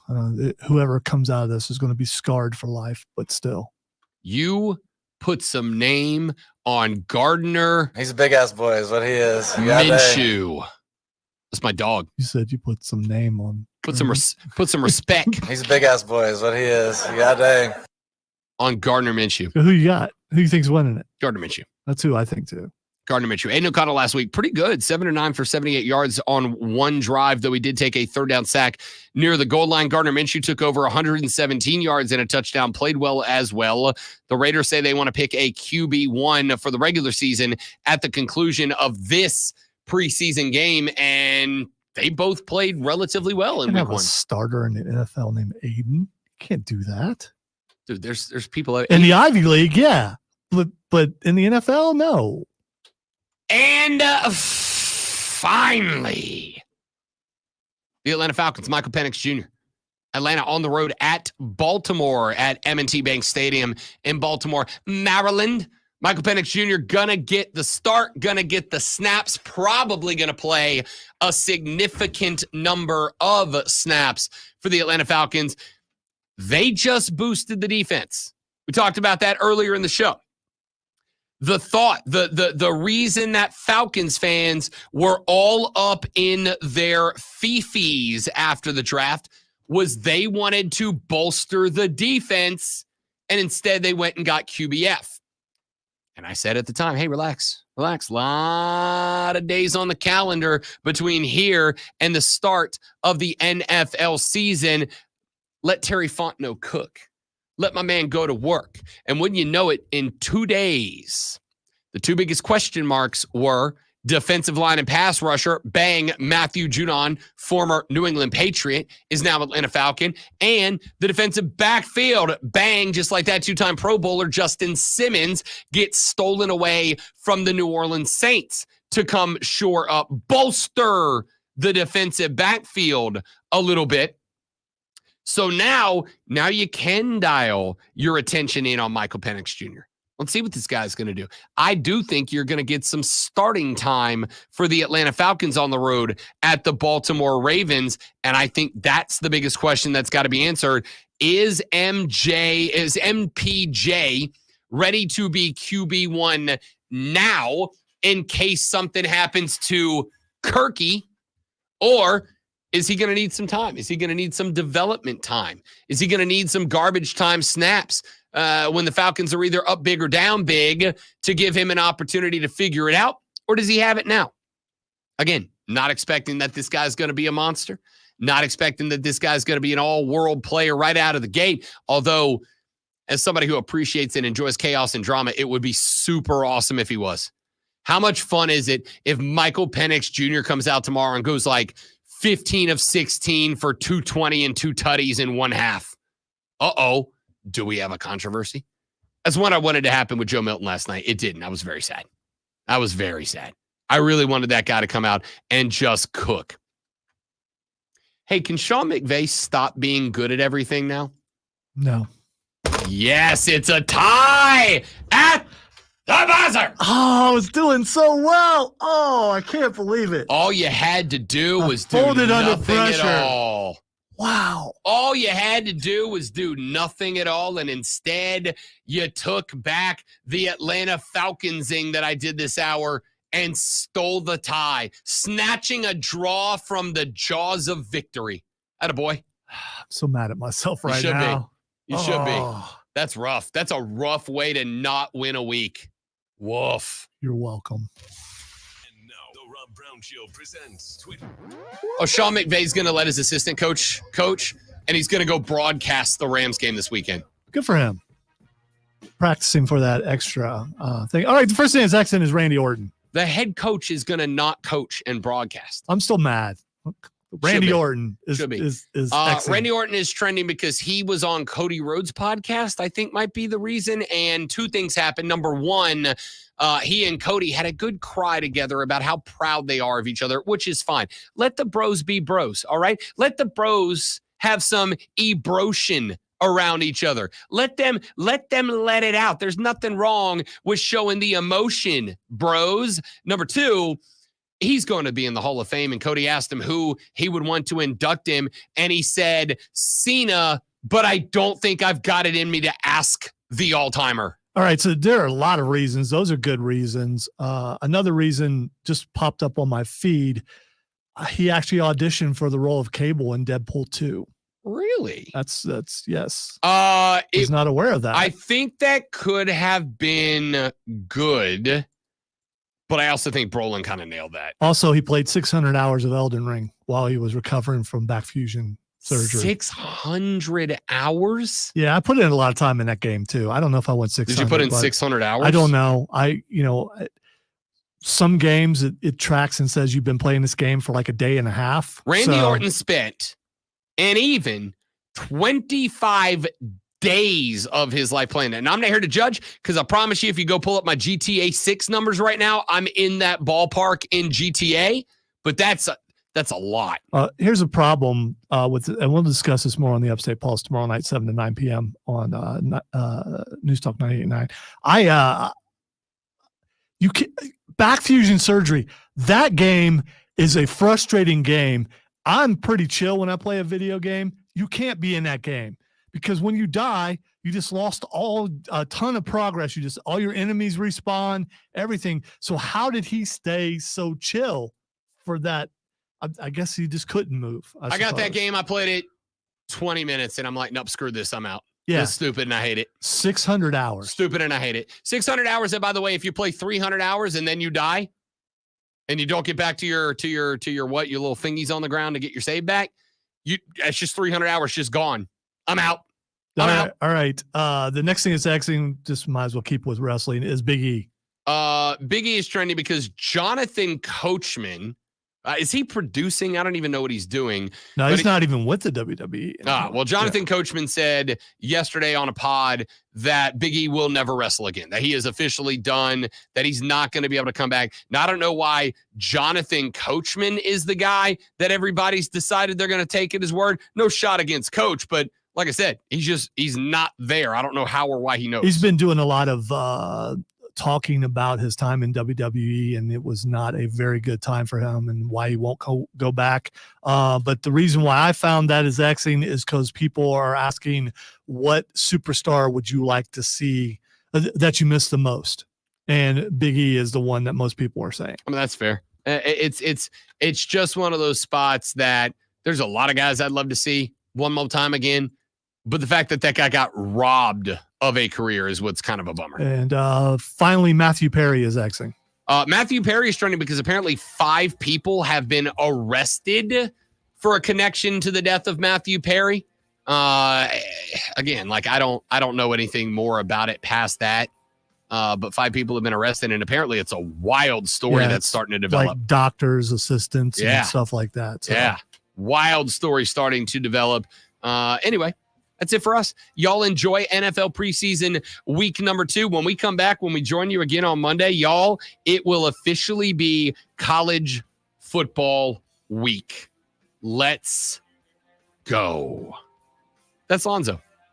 I'm Rob. Have a great weekend. Don't drink and drive. I'll punch you in the face. Greenville Triumph at home tonight, 7 p.m. Paladin Stadium against the Richmond Kickers. We'll see you back here Monday to do it all over again, but better on the Rob Brown Show and the Fan Upstate. Later. I really don't give a